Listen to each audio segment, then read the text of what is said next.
They're from the construction aspect to intake, application processing. I'm joined by colleagues of mine at the BI, so they're going to introduce themselves. My name is Andre Janice. I'm the Great Plains Region Housing Officer of the BIA. I'm in an active capacity because of the hiring freeze. I am an old member of the lawsuit. Good morning, everybody. My name is Shelley Means, and I'm the self-determination specialist for the Rosebud Agency. So, first time being here, excited to provide a report on the current projects and resolutions. There are 3 resolutions in place for Indian housing improvement. Current projects we're working under is Resolution 2025-91, where 32 eligible tribal members are selected for Category B renovations and repairs. We selected 32. We have a budget for 19. The budget for construction right now is at $1.6 million. Our general contractors out of Kansas City, Missouri, or so Liberty area. We have 5 completed projects. All 5 are elder homes. We're staying within the budget, maintaining, ensuring that we are identifying the main habitability standards for these homes. We have a exceed budget. $80,000 per, 50% contingency, overall total of $92,000, 19 projects. Now with that, 5 completed homes, and we're going to move in today, one of the more serious projects we've had. So just to kind of touch on how the program operates, there are 5 categories of service. Category A is leaking sanitation, that's more like windows, roofing, siding, pipes, plumbing, septic. Category B is the main one, our area of focus or awards, is repairs, renovations. Category C1 is a new home. Category C2 is a replacement home. And Category D, which is under the Tonka funds, is down payment assistance, where, to my understanding, 32 eligible tribal members will receive assistance up to $20,000 down payment towards a new home. Now with that, primarily focusing on 4 aforementioned categories, A, B, C1, and C2, there are income guidelines. There's 2 parts. I will provide you all with a more formal copy or overall program function. It's called the 70 Indian Affairs Manual, Section 7.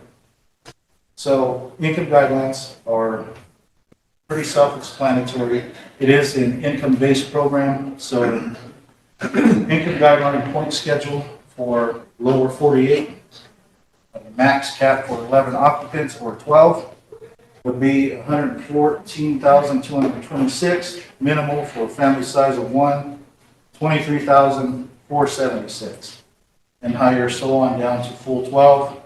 There are points based on the lowest for the income, 0 to 3,300, 20, 15, 10, 5, and 0 for those that exceed guidance. I know that's pretty technical, but I will want to pass this around. Let's look at it. There are 2 here, one for the lower 48, and 1 for Alaska. The cost of living is higher there.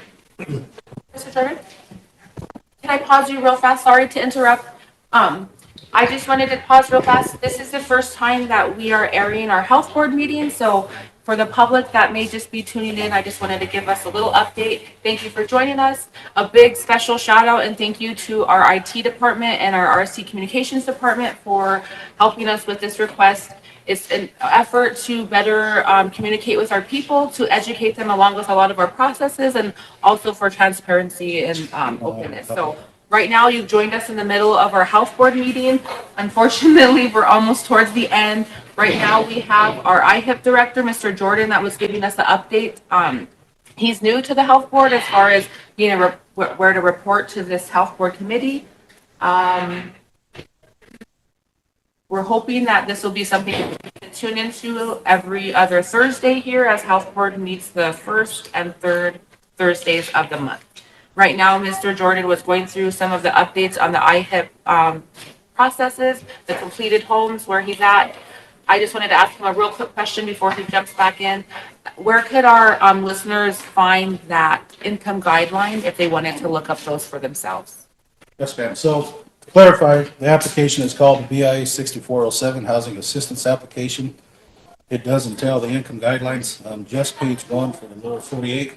As I previously stated, there are 2 pages. One is for Alaska, relevant in our area.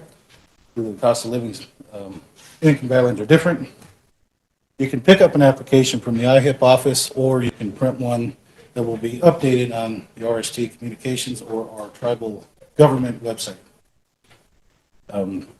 With that, going back to projects, 19 identified, 5 complete, staying within the budget.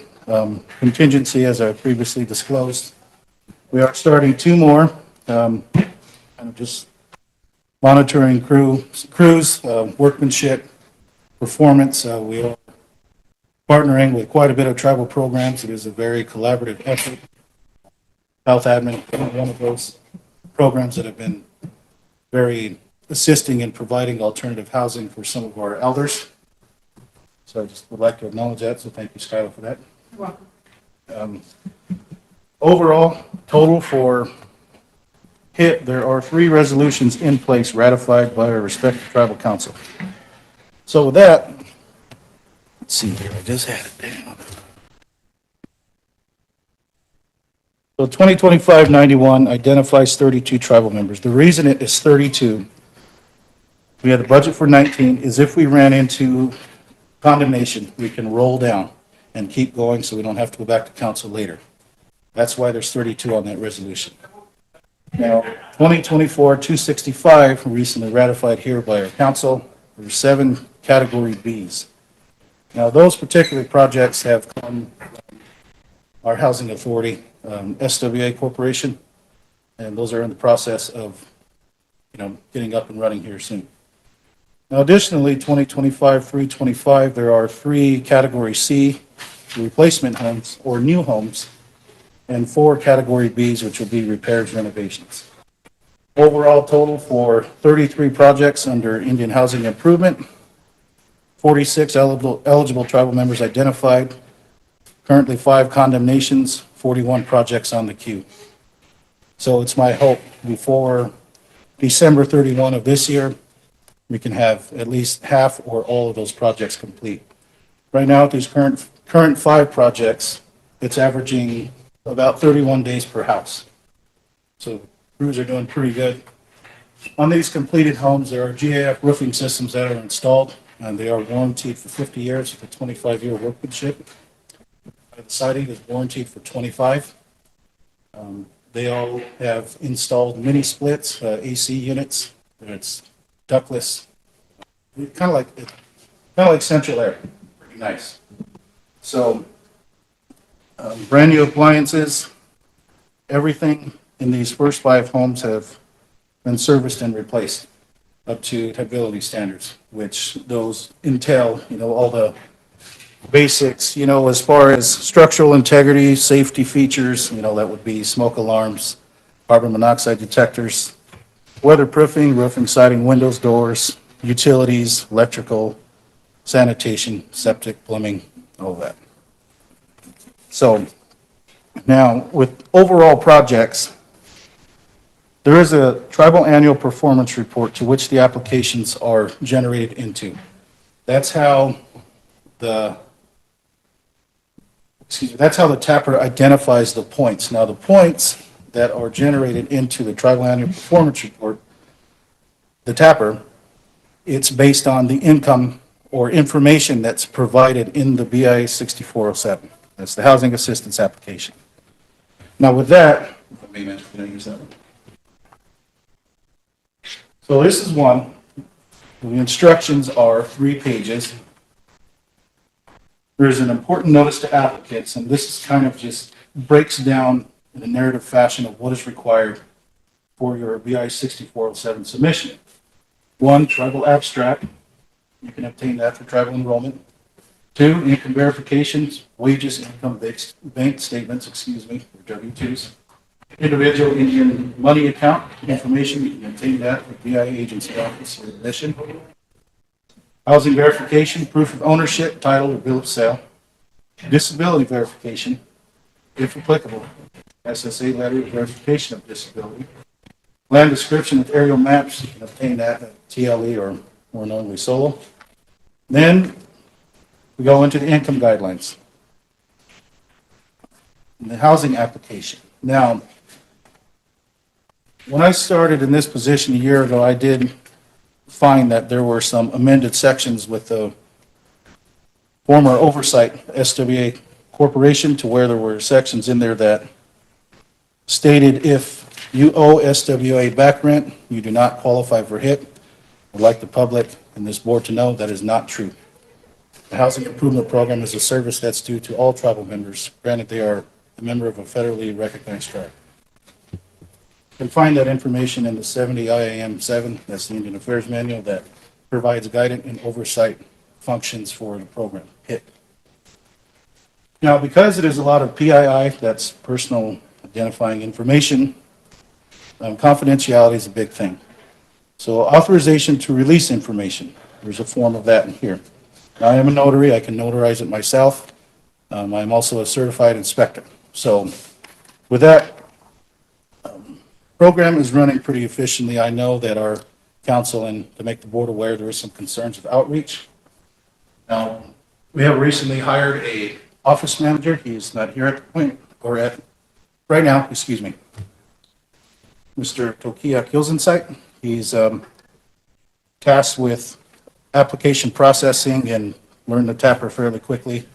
So it's our intention to get out in the communities more and kind of alternate our office to community buildings and try and get more applications, more numbers for hopefully more money from the federal government. Thank you for addressing that. I think that I heard that come up relatively recent. So to hear that you've already addressing that, I really appreciate that, taking the initiative to do so. I don't know how much of your report is here, and I'm sorry to rush you at all, but I just wanted to pause briefly to see. I know this is your guys' first report here, so it's kind of setting some maybe expectations of what we're all doing. So I don't know if there's something that you have any questions for us about what those are. I know just in general, we normally like to see a written report if possible, especially if there's going to be anything like those amounts that you were saying, because I was trying to take notes. I know Pam does really good at notes, but sometimes it's just really hard to get those details. So if there's any type written email that you can share with Pam and us, that would be very helpful for documentation in the future. We also have established within Health Board, our second meeting of the month, which we're on today, is more of a report out from our entities. That first meeting, we're kind of leaving for more like planning or those types of work session type things. And so if you cannot make both meetings, please don't feel obligated to, but we do expect that report out on the second meeting of the month, if that's okay with you. But you're more than welcome to join both times if you have things. If there's something that comes up and you're not able to meet that second meeting of a report out, please just reach out to myself or Pam, and we could definitely get you on the agenda and work out whatever's best for your schedule. So I don't know if you have any questions from the board as far as what expectations you might have of us or vice versa. No questions or comments or concerns right now, but I will disclose to you, ma'am, and respond. I do have a report I'm working on. I will make that available to the board here as soon as it's complete. We are doing a move-in today on the final 5th project, so that will be available, and I don't want to leave any details out. So thank you. Thank you so much. Yes, Shelley? I just had a quick, I guess I wanted to clarify, there was some discussion on the council floor about qualifications. And there was a lot of discussion about the, Of staff or qualifications? no, for the program Okay. and how you are scored on the tapper and how you're Oh, rated okay. and all of that. And there was a lot of discussion about the condition of the home. And I want to clarify that initially when you're applying, that is not a consideration. So, you know, I would like the council and the people who are applying to understand that. You know, I think we're all aware of the condition of some of the homes. So they shouldn't worry about So- assessing that part themselves. You guys will do that. So that doesn't come into play until after you've been selected as a recipient. Another issue kind of along with that same one is some of our people like say they have a leaky roof, right? And so that's their main focus because it's always leaking and it's coming down the wall and whatever. But that has also caused walls or damage to the floors or maybe the bathroom also. And so should our people be as inclusive as they can in that initial application, or should they only focus on one thing? So, I mean, you can list all of the issues, and there's a place on the application for you to list all the issues with your home. But I want to clarify again that that is not taken into consideration Okay, when the selection process is made. Your income is, your age, how many people in the home, do you have elders? Is there somebody disabled in your home? Do you have dependents? How many children are in the home? okay, Those are the things that are scored and rated when you get placed on the priority list. The condition of the home does not come into consideration until after it's selected. okay, thank you for clarifying that, thank you. Also, if I might add on HIP, Housing Improvement Program is not an emergency program. People think that it's an emergency program, and it's not, because you have to apply for services, and the funding comes down on the number of applicants. But it's like it's a numbers game, and all the Great Plains Region tribes that participate in HIP all goes into one big central office. And funding is distributed on the number of applications.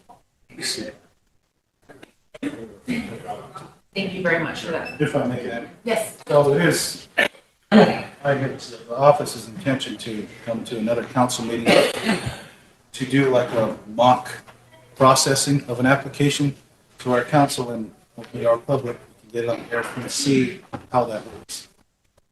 Thank you so much. Okay, and I feel like I might have interrupted you. Were you at the end of your report? I believe so, ma'am. Were there any other questions for Mr. Jordan? I'm just asking because I think a couple have to leave, so I just want to make sure we get to Skyla's issues, or not issues, sorry, resolution, sorry. Jeez, I made it sound somehow. I'll make a motion to approve his IHIP report. Okay. Now, Motion by Ben, second by Angel, all in favor? 1, 2, 3, 4, 5, 6, 0, 1. Thank you guys so much. Thank you. And again, if there's anything with the agenda or timing of it or anything, just work that out with Pam and we can be accommodating for that. And just for added assurance, Andre, Shelley, that meeting excerpts or minutes will be forwarded to you. thank you. Thank you for coming. Thank you for coming. Thank you so much. Thank you, sir. Thank you for traveling and what you want in the safe office? travels home. Boy, Thank you. And so we're going to be going back his mother's So you don't know, I'm like, for the BI in the region. reservoirs.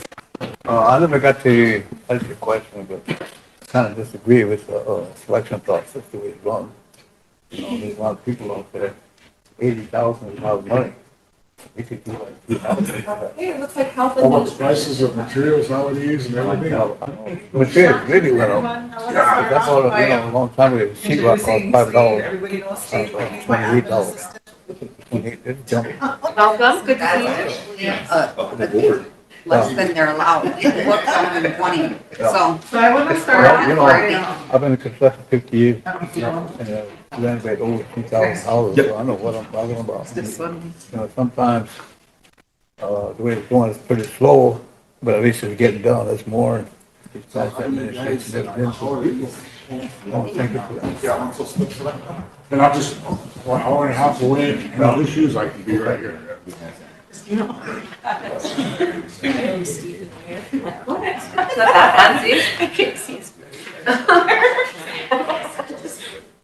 So, what I just handed out is kind of just a biography of, he's from the High Plains Law Office, and his name is Steve Brander, and he was highly recommended from a listing that we had for, legal representation for the health programs, and we had that discussion early on a couple months ago, that the health programs needed to have their own legal representation. And so we want to move forward and we'll probably draft up a resolution and move forward with his contract, engagement with him. So we can kind of get that, but he's one of the ones that's really familiar with ISBA, all of that with the master contracts and stuff. And if you read on, he's got vast experience with that. Awesome. So one thing that came up last time when we were wanting to move forward with this is we wanted to make sure that there was a background or that if they worked with any tribes. So is that something you can provide by the time it gets to council, if they've worked with any tribal nations and I don't know, maybe check with one or something Yeah. just to make sure there's no bad, whatever history there? Yep. And then, I think what we would do, is Eric still here? Yes. Eric, is this something that you could work with Skyla in drafting and to bring back for our next meeting? So we would be able to review a contract? I don't draft contracts. You don't draft, because I don't- okay, Because I normally, because I don't work for the people or the vendors or the businesses that propose contracts. okay, I can review what they propose, okay, so that I could do that. The Constitution requires that any attorney agreements be approved by council. Since the health program is a component of the tribe, it would have to be okayed by the tribal council. okay, yep. So could we then request through the board, having Skyla have them draft a contract that they would be proposing? And then we could have Eric review that and discuss at the next meeting? Sure, Is they that, could email it to me and I could draft a resolution. I just need to do it here or consultant agreement or whatever they. does anybody on the health board feel comfortable making a motion requesting that Skyla have them draft a contract and then work with Eric in getting a resolution brought back to our next health board meeting? I will, I make a motion to have a, Hold on real fast, we have to get a second. Wait up, we have to get a second before we can talk about it. Does anybody want a second Ben's motion? Because if we don't, then we don't discuss it, so then it's dead. Okay, no second? You need a second. Yes, okay, Willie did second. Okay, yes, discussion. Oh, I just was wondering about how the payment would be. Like, We're- does she need to do sole source like, like the other contracts? That'll definitely have to be part of the resolution, but we just don't have that information yet, so we can't make that decision. But, so normally in something like this for procurement, if it's over a certain amount, they have to RFP. Yeah. So that's another process that should have to either follow through, do the RFP process, or write a justification and get that approved for why she didn't do RFP, if it's over the $25,000 threshold. Okay. and just to clarify, this guy's gonna be doing the consultant work for us? Outward, well, health administration. So it would be like legal support for her, right, for all of you in For there. all of us health programs. And so we would want to see that in a contract, right, to see what we're asking, what the expectations are, what their payment is, what the, reporting, all that kind of stuff would be in the actual contract. And so I don't think we can move anything forward until we see what their ask is and then not a full negotiation, but have a little conversation. So we're voting on just having her do that. So we're just allowing her to work with Eric, because Eric's usually for the council level. And so normally we try to get a motion to work with directors in this instance, they would need to get the contract first. Yep. So once Skyla has a contract, then she can email it to Eric. Eric can review and then hopefully draft a resolution for us to discuss Okay. at committee. So can I get Ben to reword his motion, or word his motion to me? Oh, come on. I would make a motion to approve the consultant to work with Skyla, or to have Skyla draft up a, We can't approve anything. yeah. So the motion is just to have Skyla draft a contract to work with Steve Brander. And then submit that to Eric for review. And Eric will draft a resolution to bring back to committee for discussion. So that's the motion, but in that process, then Skyla's gonna have to figure out if she's gonna RFP it out to get more than one or write her justification, because that'll have to be part of the process as it goes forward, either as a sole source or as a procurement process. Is that okay, Pam? Yep. Okay. Okay, that's my motion. And Willie second. Okay, any other questions? Are we ready to vote? All in favor? 1, 2, 3, 4, 5, 6. 0, 1. Thank you. And the next one is what I'm handing out. Those of you, I know I brought it up briefly, but. I'm sorry to interrupt you real fast, but Eric had wanted to wait in here to go over something. Can we do that one first? Okay, this Eric? Yes. Wasn't there something that we needed to review with you? Yes, it's with Dr. Toby, and I wanted to ask for an executive session because I have some questions on his agreement with Boston doctors. Is it okay if we do that real fast? It won't take very long, Okay. just a couple of brief questions. Okay, Pam, I will declare us an executive at 12:10. Yeah, they're for I have some questions for Dr. Toby and Scott.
This one you handed out already?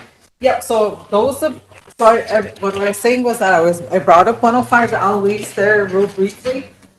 But this is a short synopsis of how the 105 lease works, and I just wanted it for the record that, I got the call yesterday, so I'm reporting it today, that money's gonna be funneling down for health administration for the 105 Al lease, and, it's gonna be $2,851 and $928.91.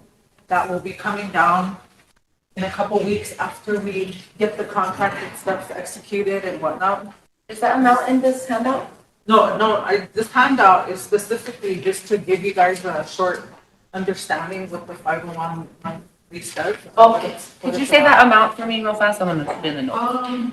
$2,851,928.91. Awesome, thank you. So I just wanted to, because I know there were some questions like, what 105 Al lease was about. So it's just giving you a synopsis of what it does. Will you be able to update us next time on what the specifics of that amount and what it'll go towards? Okay. Yeah. Okay, then my next one, do you have,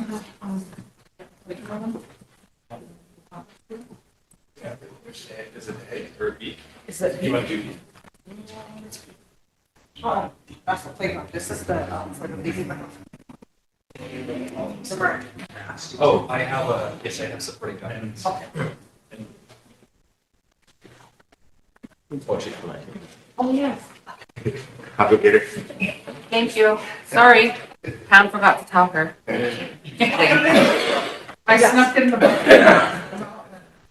Here, this is the RFP. Take a look at that.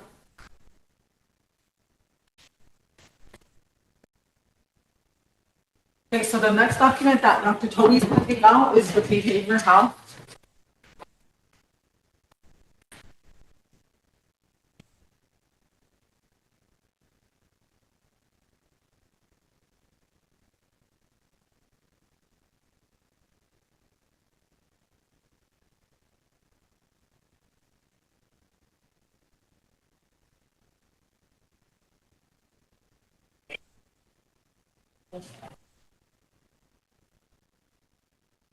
Thank you.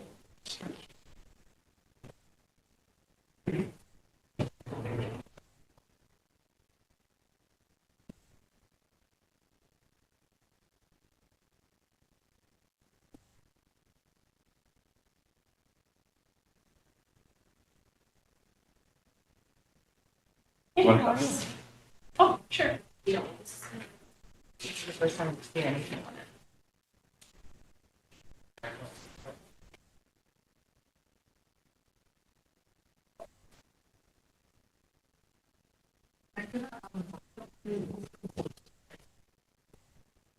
I'm just sharing with you everything that's here with the lease and the breakdown of the budget, what the cost is, the construction cost, the detail report of it. And then on top of this, right here, Emily, one that has the RFP. So we are getting the funds, I think the funds are here already, but we're gonna, half of it is. So we're waiting for the other portion, but we're gonna RFP this for the construction portion of it. So tentatively, this is going to Eric Antoine for review for the RFP, and then after that, then we'll get the number from the treasurer's office, and then we'll start putting in a paper for construction. Kyla, can you remind us what the plan is for that? Because I know you've mentioned it briefly and we asked to see a plan and then we never saw anything except for when these resolutions started getting pushed through. So I was just wondering if we could see that plan before it gets to council in case any questions come up. I just think it's Can I email it to a you little guys? bit backwards to push things forward if we don't even know what we're building or why we're building or if it's Can I email it to you? meet the needs or anything. I could email it. Okay. Okay. But I just want it for the record so you guys are aware that, half the funds came and this is what the building and the plans look like. And was the plan approved by council? What's that? Is your plan approved by council? Just because this was a project that was in place, 4 years ago, because it's been 3 and a half years ago. So all of that was passed with the resolution and plans. Okay, so we should have been able to see that when we asked months ago? Should have been able to get it from the. Okay, but we asked you. So could you bring it and explain it to us so we are aware of what's going on?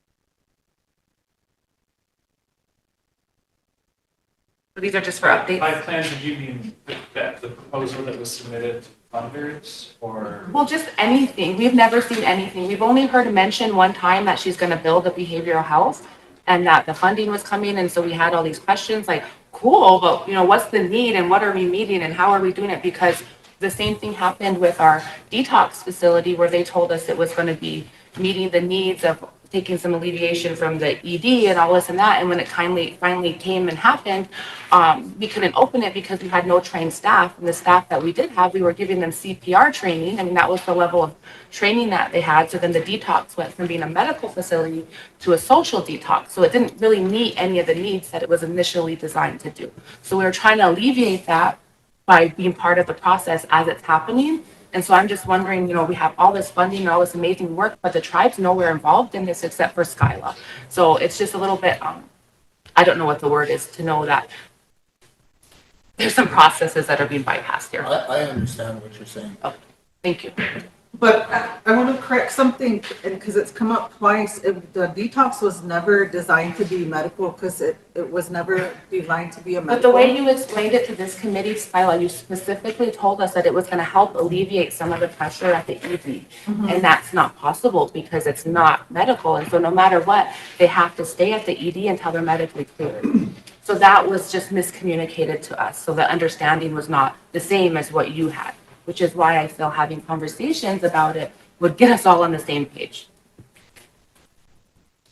I have a question. Yeah. The resolution was passed for the accepting the money. Would the plan be attached to that resolution? Because that was passed. I hope I could go so. check. I hope so. I'll go ask. But we've asked this months ago. That's why if that was the case, if we had that years ago, then I just don't understand we couldn't have seen I'll it. go check in the secretary's office. Thank you. I appreciate that. Yes, go ahead. Is it gonna be an inpatient? Yeah. Skylar, she has a question. Is it gonna be acute care inpatient facility? This It'll be is outpatient. Outpatient, Yeah. oh, okay. So So the the acute care needs are still gonna have to get transferred out? Yeah, but, I think there's been a ton of work around planning, and I think everybody wants you all to feel very fully informed about all of this, and I think that's why we're here today, is to make sure. Was there anybody from the tribe except for Skyla involved in the planning? Because health board was bypassed. So I was just wondering who from the tribe was involved in it? The detox was a project way before you new ones came on board.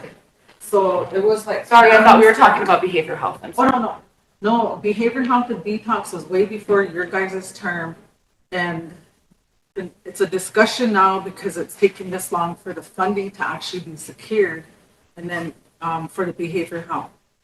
But it was during Pam and all those guys' administration or whatever tenure that part. I see. Thank you for that clarification. But I have Dr. Toby and the clinical supervisor, Nicole Catton, that will give a brief report on the detox, what it is to what it is now.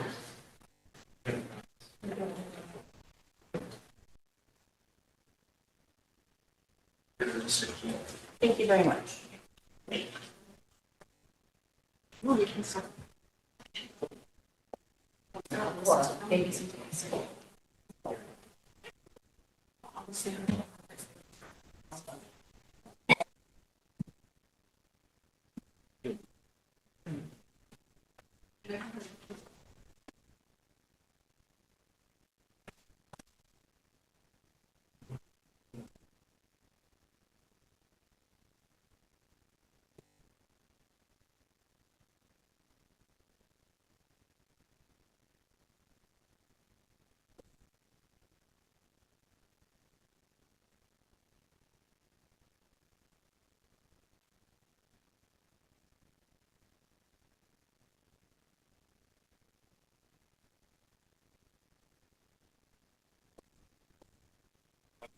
Preface, I helped create this report this morning, so this was intended as a 6-month report that was prepared for you all in October. we just updated it this morning through February, so just so you understand the timeline there. So in April, we transitioned from a day program to a 24/7 program. And yes, the process, we do require that clients come to the detox through ER rather than being walk-ins. And that's to make sure that people are safe when they come in. So the ER evaluates the tribal members that come in, and just to ensure that they don't need, specialized medications to stabilize them, in the event they're at risk for pretty significant medical conditions like DTs. And then we go over and evaluate them with an assessment called CWA or COWS. And then we, based on our criteria, we admit them in. Our criteria really are pretty high in terms of who we will admit. We just want to make sure that the clients are stable coming in, so that we avoid any kind of potentially serious or life-threatening situation. So the time in the ER typically is a pretty short duration. And we've developed a very close collaborative relationship with the ER. We do our best to take pressure off of them because we know that there are many people that need care. The clients really stay for 5 to 7 days. They can stay longer if they're waiting for a bed. Our goal is to have them come in. They receive medical care from our clinical team, the Boston doctors or nurse practitioners.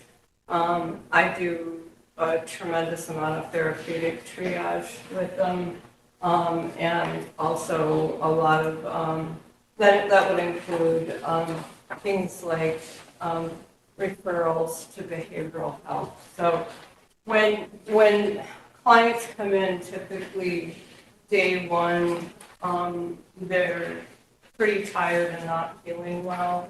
So our goal is to have them see our providers, make sure that they have any medications that they need, review their health summaries, because a lot of times people haven't gotten care for conditions that are pretty serious. They may need everything from blood pressure medication to insulin. So we want to make sure that we get their scripts and any scripts that the doctors feel would benefit them. And then day 2, I do their behavioral health assessment. And that includes a baseline GAD-7 and PHQ-9. Any client that scores above a minimal range for those, because there's so much overlap with trauma. We talk about a referral to behavioral health so that they can go in for a psychopharm eval. And most of the clients wind up going over to behavioral health. We can get them in within about 24 hours to see the psychiatrist. And again, this is a choice they make. And then, we talk about treatment goals. Do they want to complete treatment with us and discharge, and maybe think about counseling afterwards, where they sort of contemplate or get ready for the treatment? Do they want to go on, be discharged to residential treatment? And I do my best to try to match residential treatment facility with the relative or tribal members' needs. So if they want to go to a tribal program, then we try to find a tribal program, like one of Bagel, for them to go to. If they want to stay on the Rosebud, for example, then we might refer to the MRP program or the alcohol treatment program. If they want to get off the tribe and a little longer term, program. If you look at programs that like Minneapolis, Metro Hope Ministries, for example, that's a long-term program, and for people that align with that belief system, the women's program is 7 months. They can bring their children with them. So it keeps families intact to stay for up to 2 years. The reality is Minnesota allocates a lot more money to behavioral health than South Dakota. So there are a lot of resources up there for them.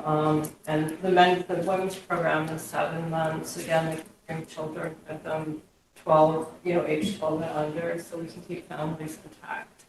And, they complete the programming, they can move into an IOP/sober living situation with their children, and then finish their GEDs and even attend college, and the state will pay for them to attend some of these programs. So, it's an opportunity for people whose belief system aligns with that one to get pretty long-term treatment, recovery treatment. And the program has been immensely supportive of the tribe. But we also work as a list of programs that I've referred to here. So again, I do my very best to try to match around the tribal members' needs. When we did our initial, our first 6-month program review, I think about 44% of clients were going on to residential treatment.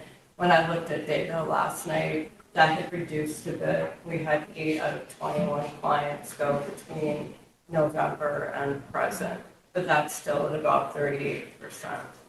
So, we're a very comprehensive program, and we do provide medical care while they're there. We have a nurse, an LPN that is there on a basis, and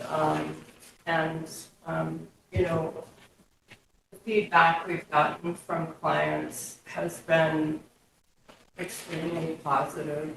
They feel like their needs are met, they're listened to, heard, they're supported, and we're honoring their decisions in terms of their recovery. Do you have any questions?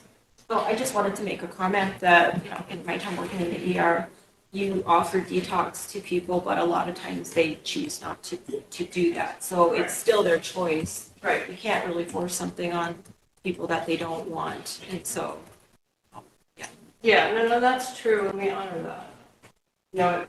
People have to be motivated to come, and so if they're in a place where they're not ready to do that, then we understand that. But our door is always open. any questions? Well, I got one real quick. I just wanted to relay, I think, in the past, a lot of people were kind of concerned about our detox center not being, I guess, I had a concern with it to say why a detox center to detoxify some of our people who are having addiction problems. But, I understand the IHS facility, they let me know that the process of it being not a full-blown detox center, just that's what our people were thinking of, I guess, when they came here, was that it would be something to help them, like to help law enforcement, to really people who are intoxicated, to help them recover, rather than going to the IHS or even the detention facilities. So those are just my thoughts on what I guess what we could do to help out. But I guess knowing that, the understanding that it's not what it was, what we thought it would be. It's just something that people can probably just go and hang out at. And not hang out, but I shouldn't use that word, but maybe just be able to go and seek help, I guess. Those are just my thoughts on it. Yeah, it's a multi-tiered process, right? Because we're addressing a major medical needs, which, in some cases can be really serious. We're making sure that, for example, anybody that has a history of IV drug use is screened immediately for, Hep C, for example, and, and sexually transmitted diseases. We've had a number of clients come in who actually were positive for Hep C, and we were able, through our work, to get them treated while they were with us.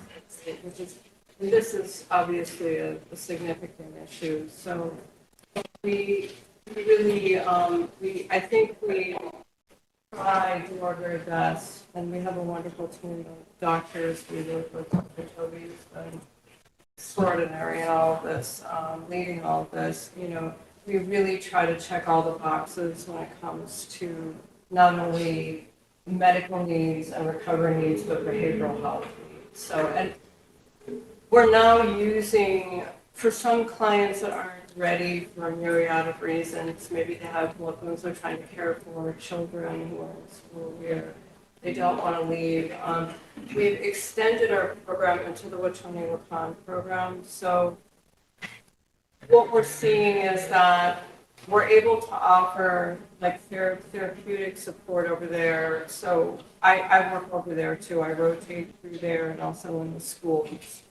And so they can discharge from the detox and start getting counseling at the Wachoni Wakan program. And one of the things that I'm seeing that they're coming in and starting counseling over there and starting to work on things and saying, hey, now I'm ready to go to treatment. And because they're on my caseload, I'm able to refer them to these programs on the list. So we really extended, which is, I think, helping tribal members as well. Sorry.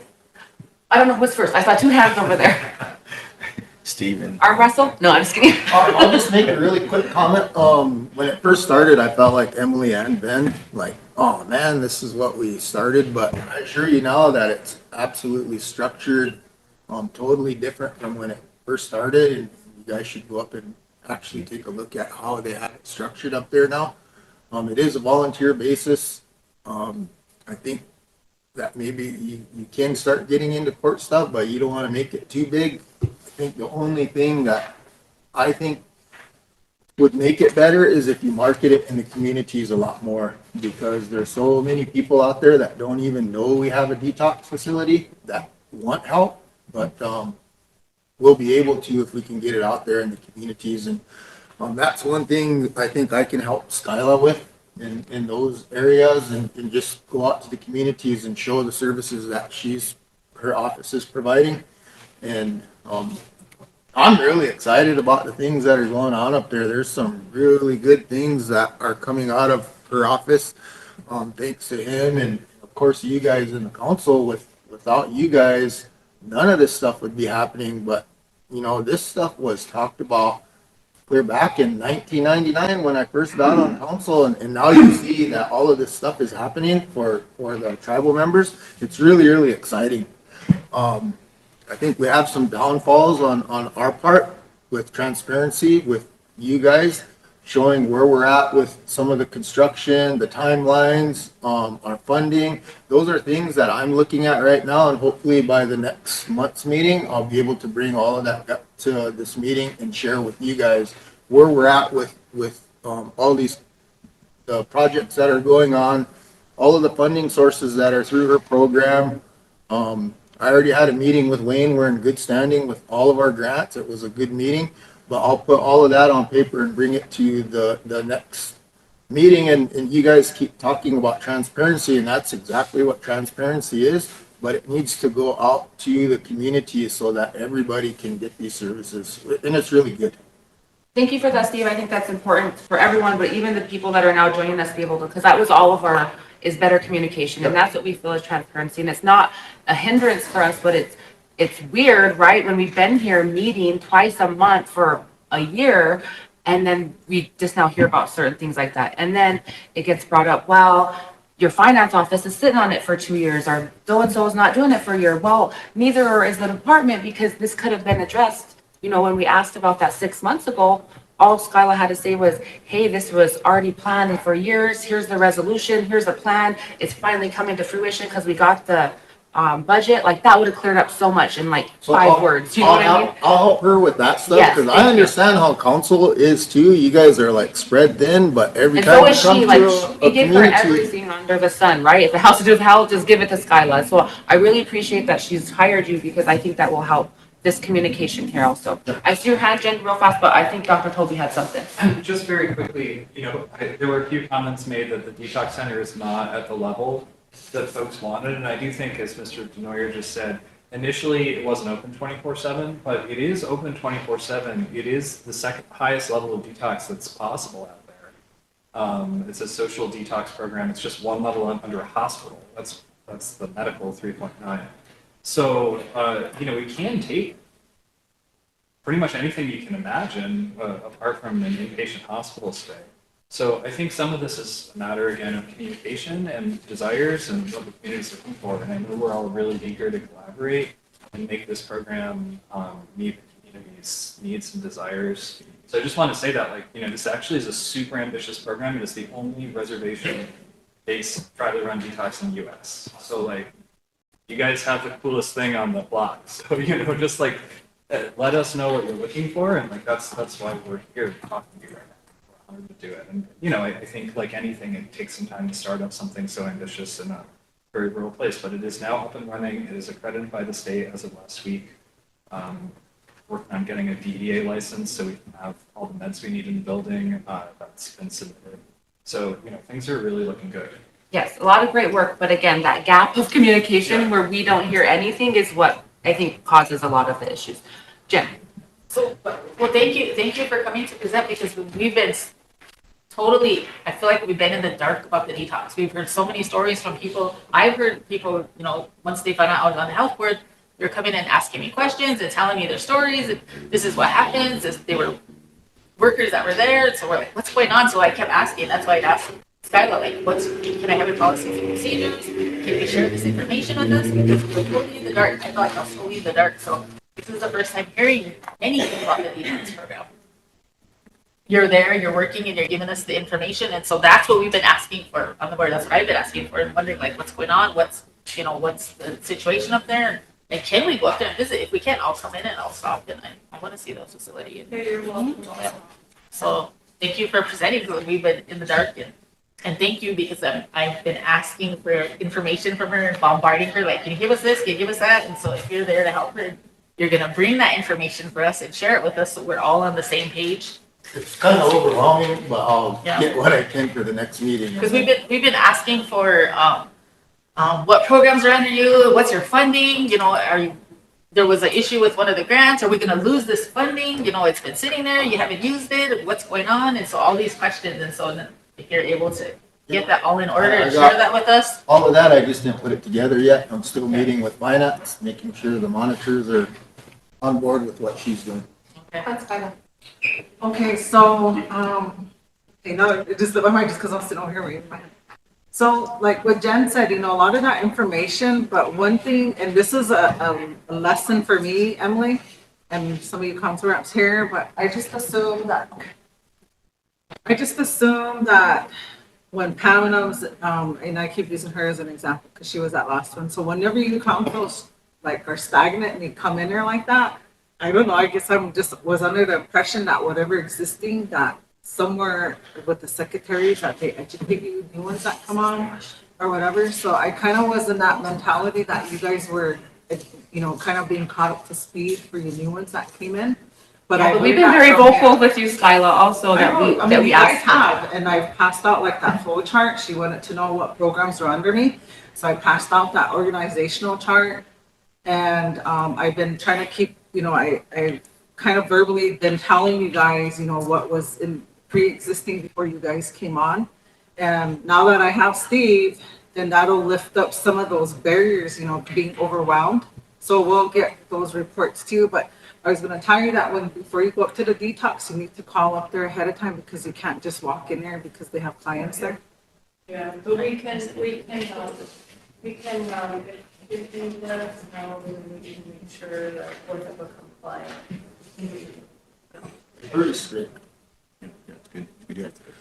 Good. But I just want to confirm that my take on this is, being elected here on council and also getting on some of these committees and stuff, we're being tasked to make sure that we have an understanding of what's going on, but at the same time too, addressing some of the concerns that maybe that are brought up. But at the same time too, that we need to make sure that, again, that we are addressing some of these concerns. Now, I know a lot of this, you say it's politics or maybe it's personal. I mean, it's not personal. It's just basically if there's concerns about, let's say, funding, grants or something like that, then that's a concern for us because we have to make sure that everything is dealt with or looked at. Because when it goes up to council, I mean, I again too would actually do the same thing too to make sure that it's being taken care of. So those are just my concerns, and I don't want to hinder any progress that's going to benefit our communities, our tribal members, things that affect. But I do want to make sure that what we are doing is that we are looking at all the possibilities of either somebody having a problem with it or somebody having, we have all those capabilities and we covered them. So I'm not going to get into either the personnel issue type of it. It's just more of the what's going on. Those are the concerns that I would have being on a committee and also being on council. So we can actually address those. And it's not about the personnel part of it is what takes over a lot of stuff. It's like, they said this, they said that, and to me, I don't look at that. It's more like it's a concern for either the program or the committee. So the committee has to at least address those, because if we don't address it, then we're allowing it to happen, basically. So that's why it's easier to address. But I don't think, a lot of these personnel type stuff need to be here, but at the same time too, they need to be addressed. So if they're not being addressed, we need to make sure they are being addressed. So that's just my concern on it. And I just want to make sure that we cover all those bases. And, Steve's coming in here, and Steve's been on council before, so he should be aware of what we're looking at. And again, I'm not going to pick anybody's side, or I'm not going to do anything. It's just more of what's better for our program, what's better for our communities and our people. So that's just my take of being on this committee, but also just making sure that, I'm doing my job as being elected. So, but that's just how I have. That's my plan. Thank you. Did you have any? Skylar? Steve handed out the plan that we asked for the behavioral health. It has a date of 2025 on it. Do you know when the resolution was approving it? I know you said it's been several years before I got on council, so I was just wondering. 2025-316. Okay, so that's not several years ago before I got on council. Well, the plan was created through a separate grant through the USDA, collaboratively with the South Dakota School of Mines. So that process happened. You had asked who was involved. It occurred from 2022 to 2023, I think, maybe 2021 to 2. Okay. I actually just asked what the date of the resolution was that approved this plan. Yeah. 2025 is that. Okay, so could you remind me what you were talking about when you said the plan was approved by resolution years before I got on council?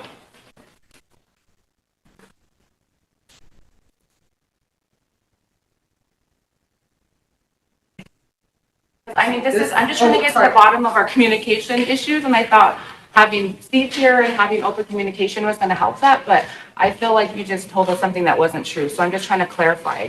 So Dr. Tony, actually about that plan, so when the plan we submitted a proposal to the PSC, right? Yeah, I mean, we didn't help with resolutions prior to 2023, so No, and that's fine, but Skyla had mentioned that a previous resolution was in place that this plan.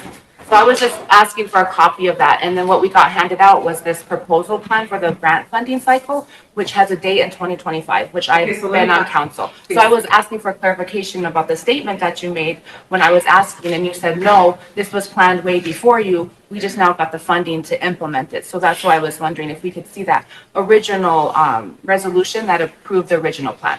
Yep, so let me back up. So I probably said it wrong. So when we did it, it was 2023, when all this initially was going on. So they did the plan, they did the plan that's on here for the behavior health, and then the plan that what the behavior health is, it went with the resolution 2025, what was that? But anyway, it was approved in 2025 and it went through, but and the plan was attached to that resolution. So You said the resolution was before I even got on council. No, I was talking, I meant, that's why I just said that I miscommunicated it where That whole process for the behavioral health was before you came on board. Okay, so then back to the original question of why I asked that is, it's a little bit problematic to have all of this information coming at us when we don't even have an approved plan, or we just got an approved plan right here, right? And so that's what I was trying to clear up, is now we're having these RFPs to build it when we haven't even seen the plan until just now. And it felt like those were very rushed through as petition resolutions. And so that's just the communication that I'm trying to get all on the same board. I'm not trying to pick on anyone, but these are just the issues that we've been dealing with. Go ahead, Willie. I heard the term social detox. This is a dumb question, but I'm gonna ask it anyway. What's the difference between a social detox and a bona fide? I guess there's a difference. Yeah, a social detoxification program is named that because it generally sits in the community rather than in the hospital building. So social detoxification program is referencing that it's a standalone building out in the community. The other levels, the lowest level is outpatient, like a clinic visit without a building where people stay. And then this is the second highest level where it's 24/7 and it's set in a community building. And then the very highest level is usually within a hospital or attached to one. And so that's at the level of a hospital stay.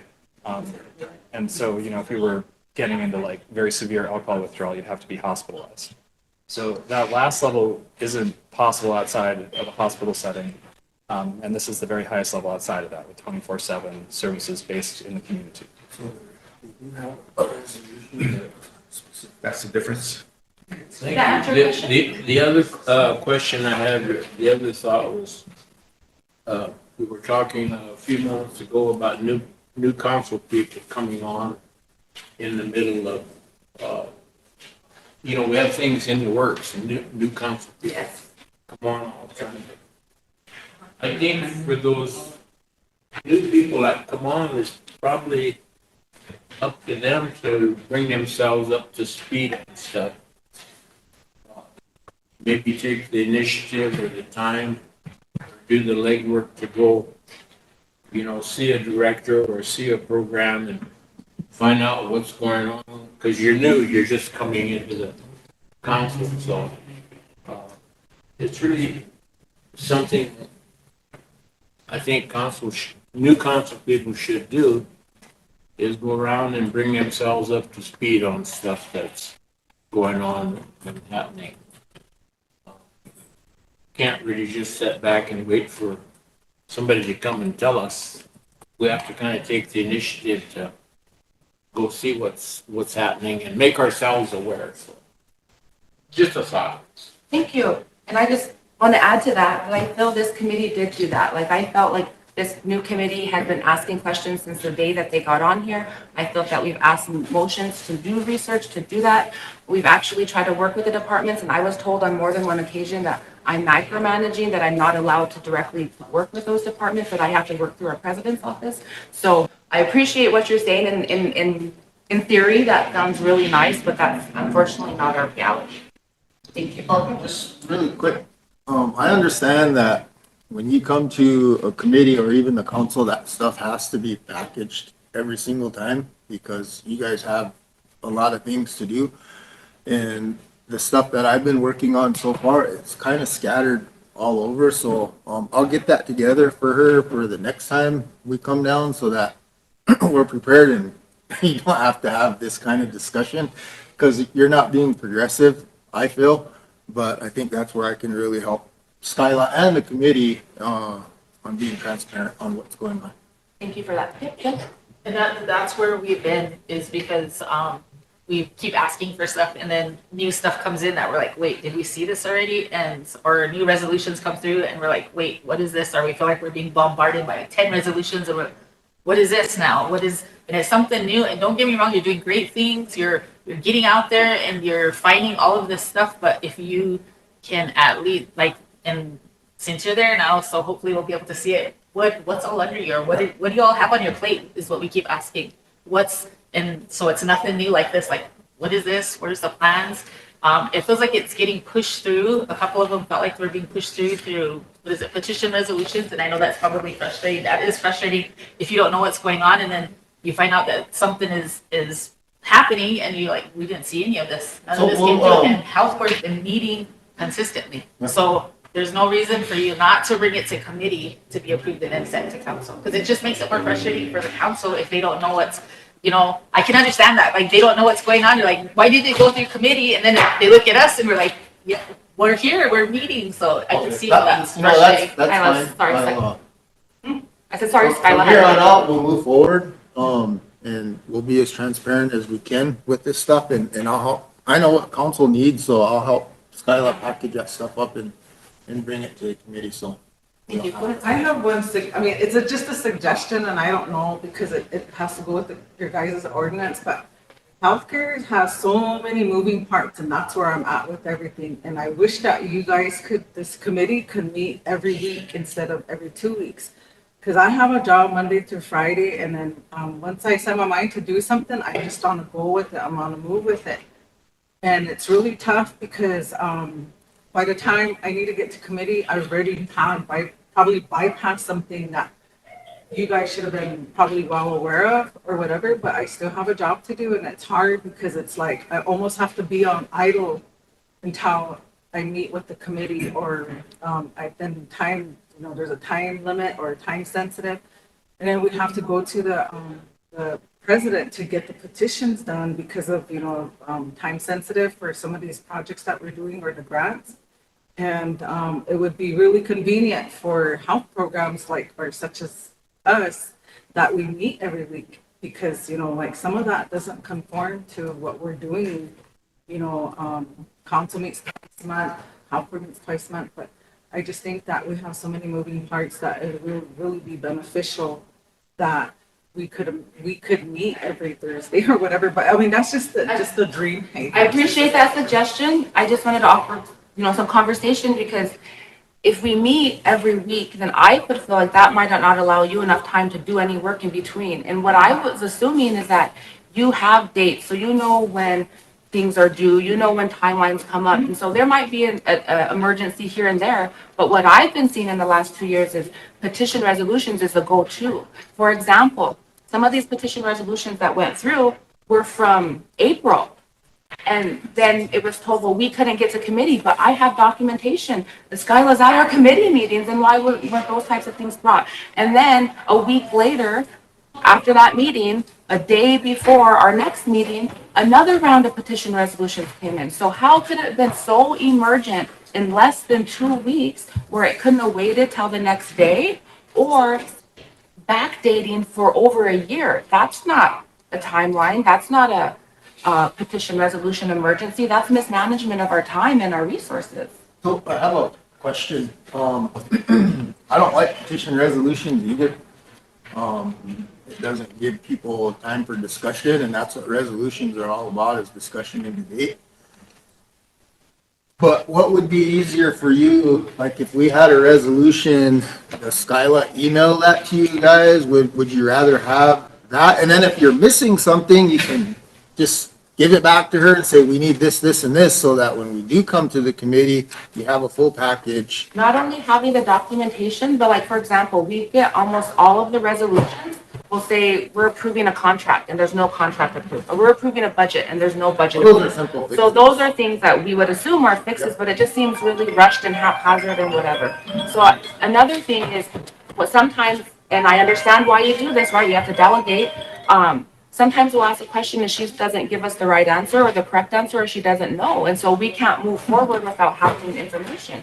And so it took probably almost a year for Dr. Toby to be able to come in person and explain probably, 15 resolutions at least.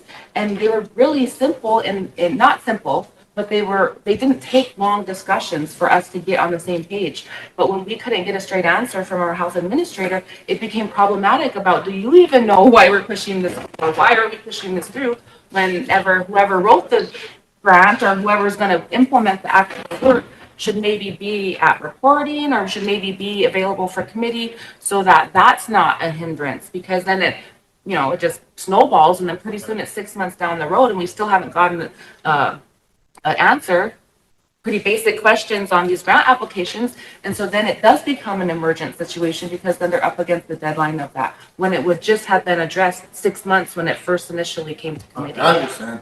And, And it's not an isolated incident. That's why it's kind of coming up like this, is because we really see the potential and we really want to support. And so for her hiring you and bringing you here, I think that's an amazing step, and I thank her and I thank you all. But it can't stop there. And like even this morning, the reason why I harped on that is because that's how it is. I don't know if she doesn't have the information or if we pressure her so she kind of gets anxiety and you give the misinformation. But I just felt like that was why make that statement earlier to be confrontational when it wasn't even true? all hard. I mean, we'll make things Go ahead, better. Ben. Thank you. So that's just my thoughts on it too, is that, I mean, yeah, I'm glad you're here. I would like to see, I guess more correspondence anyway. I mean, because that's kind of what we were looking for. And the thing that she's doing is pretty amazing. Skyla, I mean, I don't want to talk like you're not here, you're here, but I want to make sure that, you're doing great. I mean, all the things, ideas that are coming up here are great. It was just that we wanted to get some heads up on it. And as busy as you are, it's just a lot of these, I mean, look at how much resolutions you have. That's why I keep thinking, wow, that's a lot, which is good because you are making changes, you are making efforts to help our community and stuff. But we just wanted to get the heads up on that. And I mean, I don't know, that's why we were wondering how much, how many programs you see, how many, what's all, on your plate basically, so we can actually help you out in a sense, not really, I guess you say, as people would put it, micromanage. We just want to make sure that we are understanding, because again, I think yesterday was at council, a lot of stuff that came up, I was like, whoa, and a lot of the other council reps had some concerns about it. So that way we can actually relay what we're talking about and what's in there, because a lot of these resolutions should have that in there anyway. But yeah, I was just kind of thinking like, man, but I know we said that several years back, just to give us a heads up, send us out emails, just things that that you're working on that could probably come up, things to that effect, but I know you're busy, so that's probably what was going on, but I'm glad Steve's here and he could probably take on that responsibility. I think the biggest thing is communication and realizing that programs need these committees and council as much as you need her. Yeah. And that communication, and you guys are the decision makers. You say yes or no, so packaging that and getting it ready for you guys and definitely transparent is and that's why I told her too, and I said, it's not nothing personal. There's nothing personal about it, because we're not trying to be personal. We just, if there's concerns about, let's say finance has some issues about the program funding or something, then who do they take that to? And they say, well, it has to go through the administration. Well, yeah, but the committees are the ones that approve these. We're approving these resolutions that have funding attached to it. So I'm like, are we capable of handling that? Can we bring that here? So again, I know it was made up by our administration that, we don't deal with that, and I said, it's not dealing with the personnel issue, it's dealing with the actual funding part of it. And that could be straightened out pretty quick. But I know the last couple of meetings, you weren't here, Mr. Denoyer, but it was pretty set up where I sit on budget and finance. They were concerned about some funding. So they, said, well, let's send it over to the committee. I was like, well, yeah, let's send it to the committee, because that's probably what we should be discussing. But before we even could get to that point, it was a really big fiasco. And that's what I don't like. I don't like that, it's personal. They're trying to get rid of me. No, that's not this is about. If there's some concern about the funding, then we as a committee need to address that. And that's all it is. Maybe there's some misunderstanding, maybe there's some miscommunication, maybe something like that. But that's my concern. I don't want to sit here and just say, well, he said, she said, all that type of stuff. No, it's more of just, we're trying to get this taken care of so you guys can, proceed in what you guys are trying to do. That's all it is. But there's a concern. Everybody thinks that something's going to happen. Somebody's going to take somebody out. Somebody's going to get fired. Somebody. No, that's not the way this works. Yeah, see, I'm just trying to make sure that they understand that just as well, because again, it's not about, they don't like somebody. I'm not trying to make it personal or anything. It's just more of like, we're just trying to get these things taken care of so we can proceed further with our services to our communities. So that's where I'm at. But again, it keeps getting caught up in that, and I don't like that. And I will stop it. I will stop if it gets too personal, because again, that's not where we need to be at. We need to be focused about what we're trying to achieve here. So those are just my thoughts on it. But I'm glad you're here.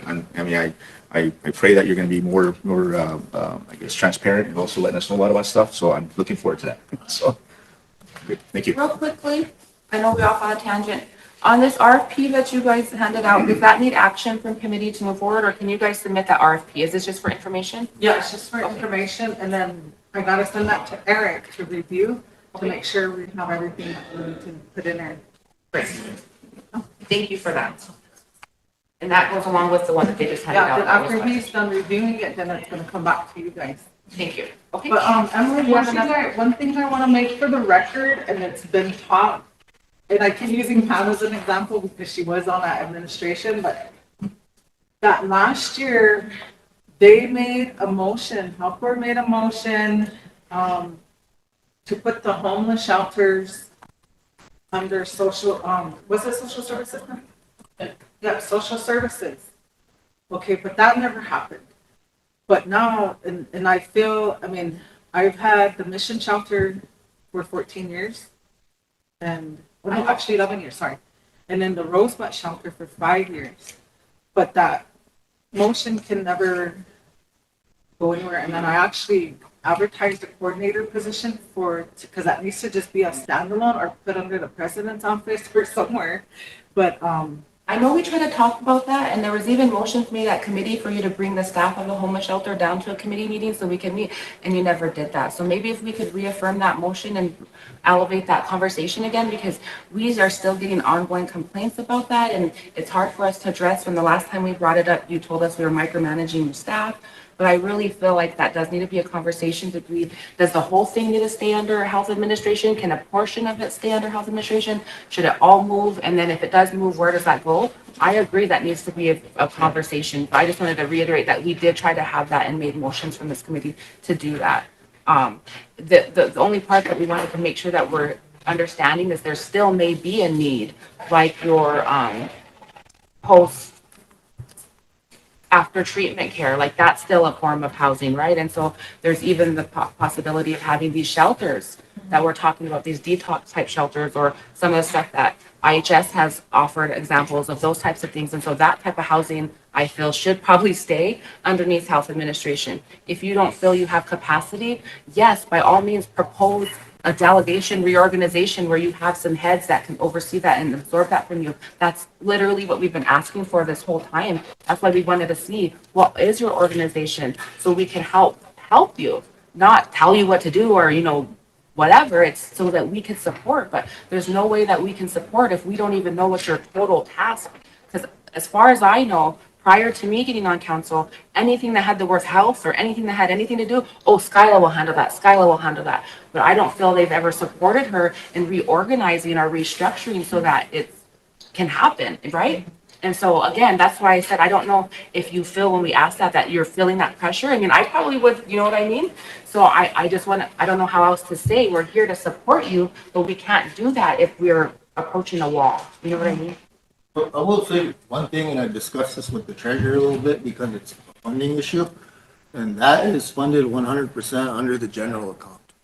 And it's going to be another budgetary process for the tribe to put that under somebody because they're not paid very well, and it's really a dangerous place. And the biggest thing that I asked the treasurer was, what's the liability over there? What if somebody got sexually assaulted? What if a child was sexually assaulted? Or what if there was a bad beating over there? Or somebody was even murdered? Who's liable? Is it the tribe? Is it Skyla's office? Who's going to be responsible for that? And there's no security over there. And if you call law enforcement, there's really nothing they can do because it's just drunk people or people on meth that they don't want there because the rules that are put in place, even those ain't followed. I mean, I went home the other night at midnight and they were circled up behind the trailer house back there, passing the bottle around. So I know she tries to adhere to the rules and regulations for that place for the safety of the people that are there, but it's not being complied to. So maybe you do need to bring those employees over here and let them talk to the committee in executive session on the things that go on over there, but it's also a health issue. The cleanliness of the place, there's broken windows, there's, I don't want to get into all of that, but it's not a clean place. So could health board maybe reaffirm our previous motion? I know our next meeting will be a planning work session at the beginning of the month, so maybe we could pencil in some time or put it on the agenda that we readdress that. And I understand it's going to be an ongoing conversation. We're not going to be able to solve all the issues, but I would like to start somewhere.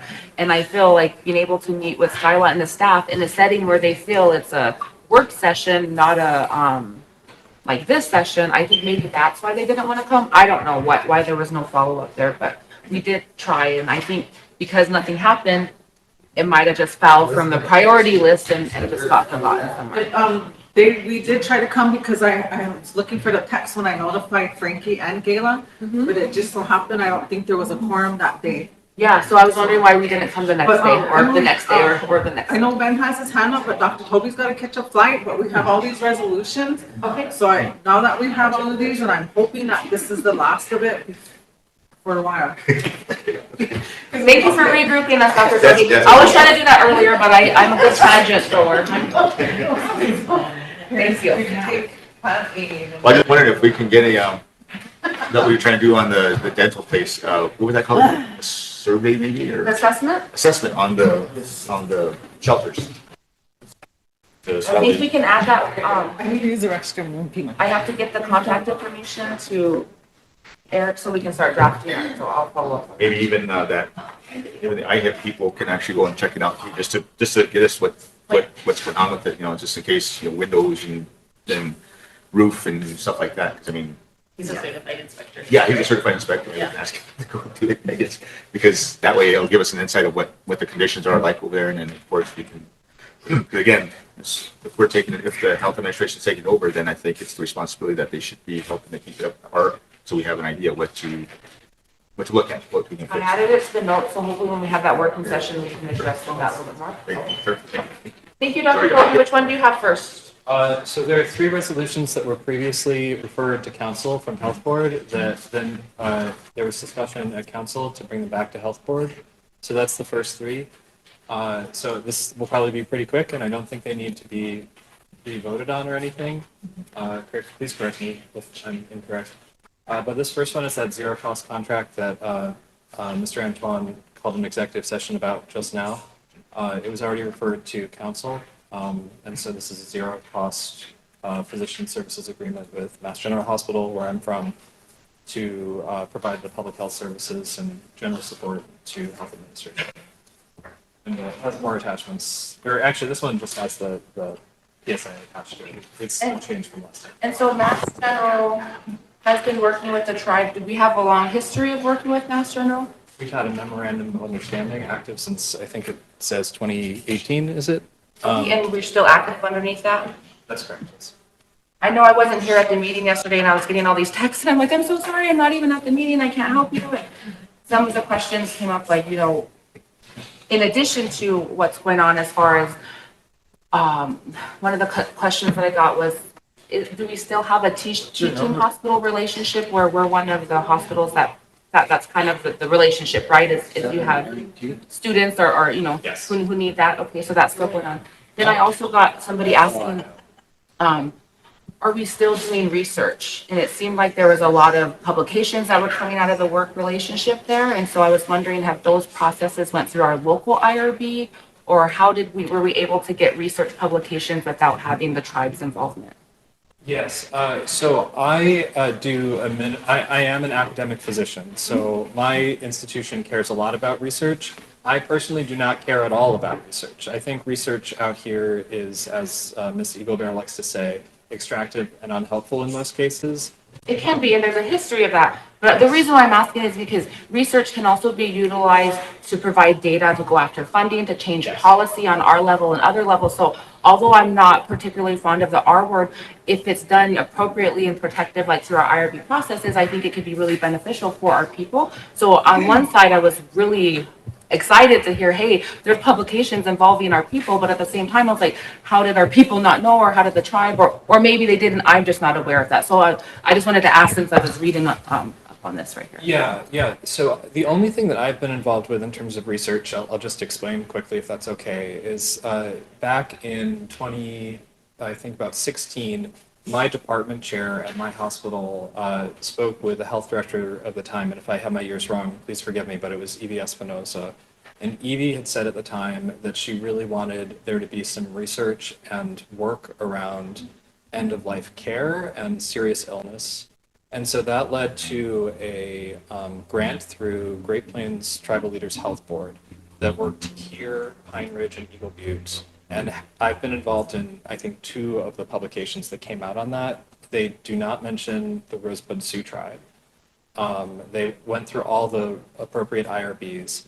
And so I think those are the only cases in which I've done any research writing that involves the Rosebud Sioux tribe. And so I just want to be clear about that. We did just yesterday discuss a new research proposal that, from my perspective, is simply designed to take money from the government to help try out new services here for hypertension. I think what you all need, and I've been working on this with the new Research Review Board, is reports regularly from the Research Review Board.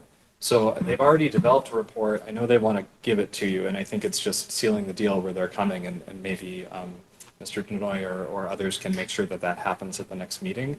But there are, I think, 8 research projects that are active in the community right now, and you need to get a list of them, an explanation of what's going on, how the processes work. Thank you for that. I think that's what's missing is because we have these processes and we know they exist, but not even our own people sometimes understand why they do. And so because of that, either we just forget about them or sometimes skirt them or ignore them when really they're there for a reason to protect us. And if they're not doing that, then it's also our job to look at that policy and how can we correct it so it's still doing its job without being burdensome or something like that. So thank you for that explanation. I appreciate that. Thank you so much. I fully agree. So is there any more discussion on this one, or should we do the next review? Just so I'm clear, this is the one that the lawyer had questions on and we cleared up. That's correct. Oh, the lawyer, he's sitting right there. Sorry, Eric. Like he's not here. Were there any concerns? I'm sorry, I missed the part where it came to council. Yeah, well, I just want to say I do apologize. I didn't have it all in order and it came at me bombardedly. So I did.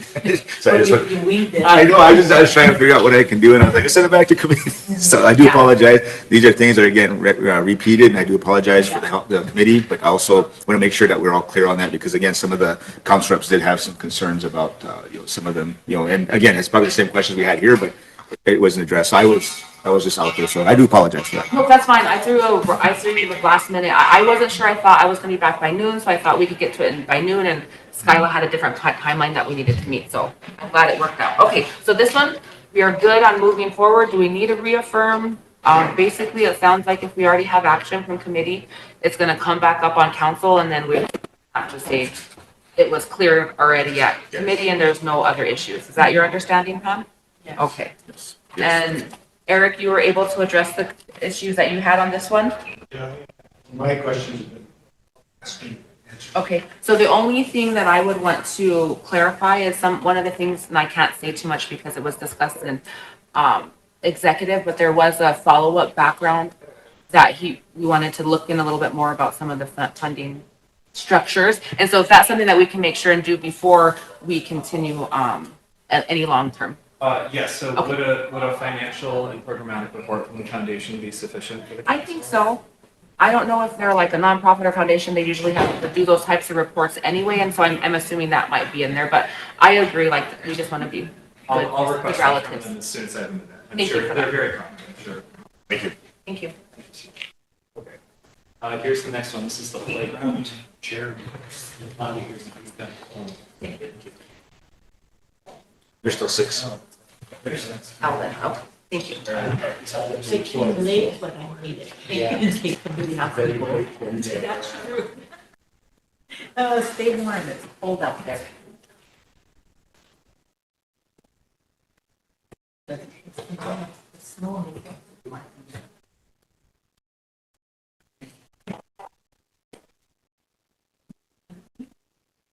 Spoiled it. Okay. Okay, so again, this was already referred up to council. This is about a donation of a playground. There's a request for more information to be added to resolutions where applicable. So I personally wrote a letter mentioning that there's not an anonymous donor willing to donate this playground. We marked the spot where Solo has been evaluating for the playground on the 3rd page, and on the 4th page, a schematic of a playground that we had worked out with a vendor. Good question. Sorry, I have this forwarded.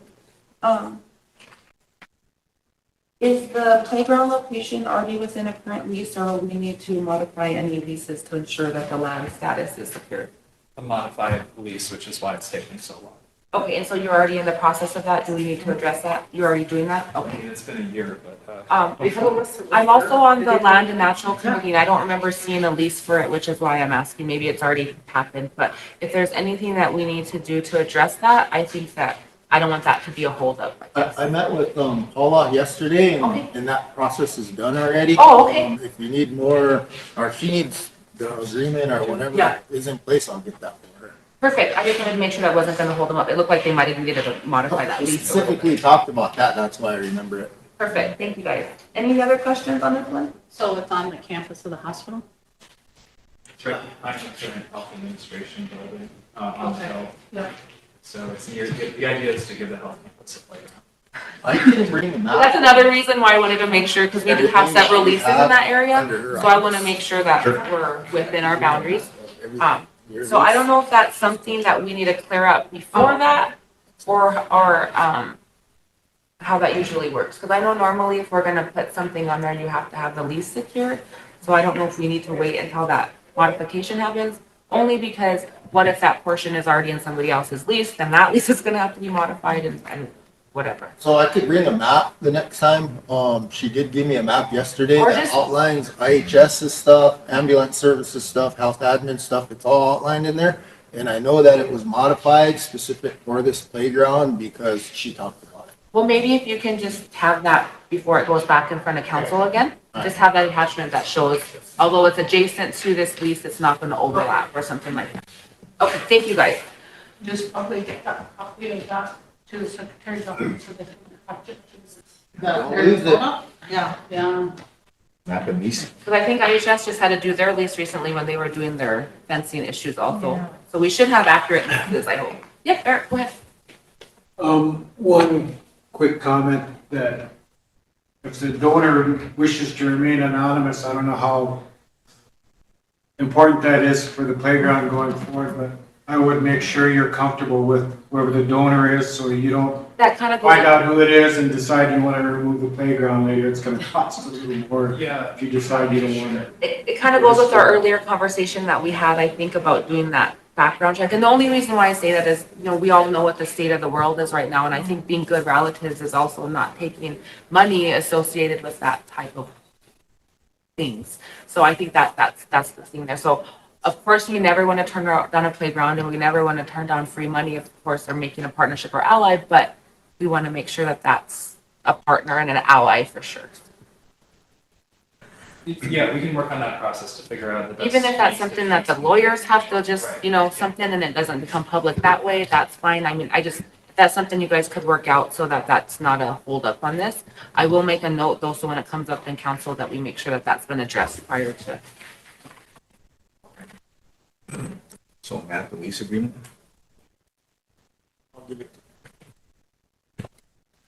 Okay, next one. Modification. Yes, you have modification. Thank you.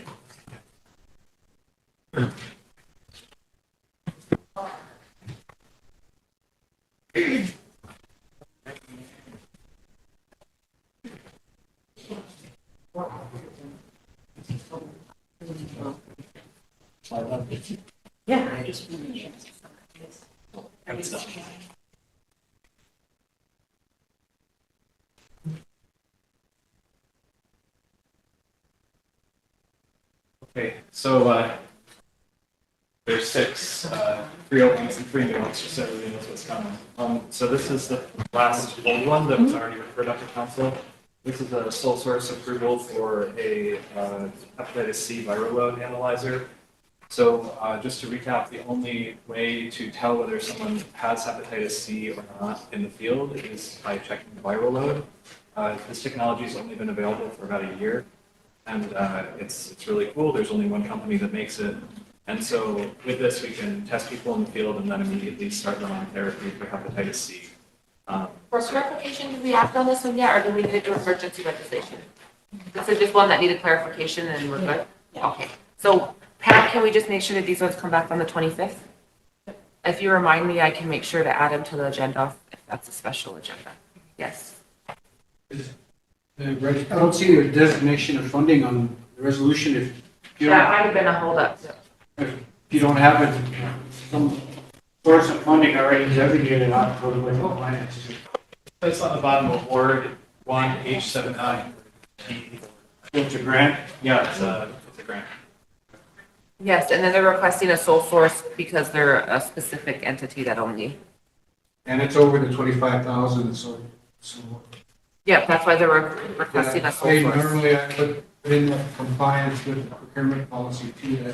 Is that something you can add? Yeah, I just put in a couple of paragraphs on my resolutions that those require council approval too, because it's over 25,000. Is that okay, Skyla, just to add those basic information? It's not changing anything, it's just adding our procurement that's right. processes and everything. Okay, and you guys can work on that before it comes back up? Yeah. Okay. Pam, will you make a note of that when it comes back up? So that's resolution number. What is that? Do they know this yet? Yeah, we're gonna have to go. Ben, you might wanna put, Dr. Toby, what's that letter on there? Is it D? D. Yep. It's on your resolution that you have. Yeah. That you just passed on. Yeah. Put D, so that way when these come up, you don't get mixed up down. This one here? Yeah, put D. Okay. And then there's some other ones that he passed out, A, B, C, D, or ABC. Oh, yeah, yeah, yeah. Those ones? Yeah, because that way you won't get mixed up. Okay, good. That's up. I said it, I feel like digest. I know, but there's not. Okay, so this last one that.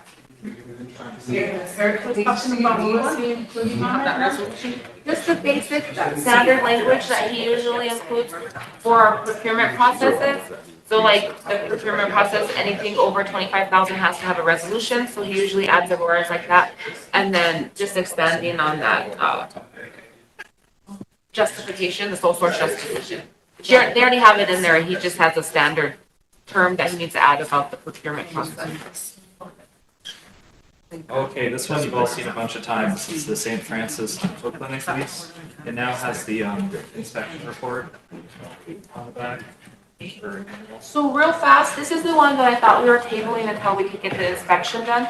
Because I know we made a motion from council to have a third-party team do an analysis on the SF Dental Clinic and DaVita. It's in here. Oh, yeah, okay. Yep. So does that need to happen before we can move forward with this, or what's that? The inspection report should be in the back of your packet.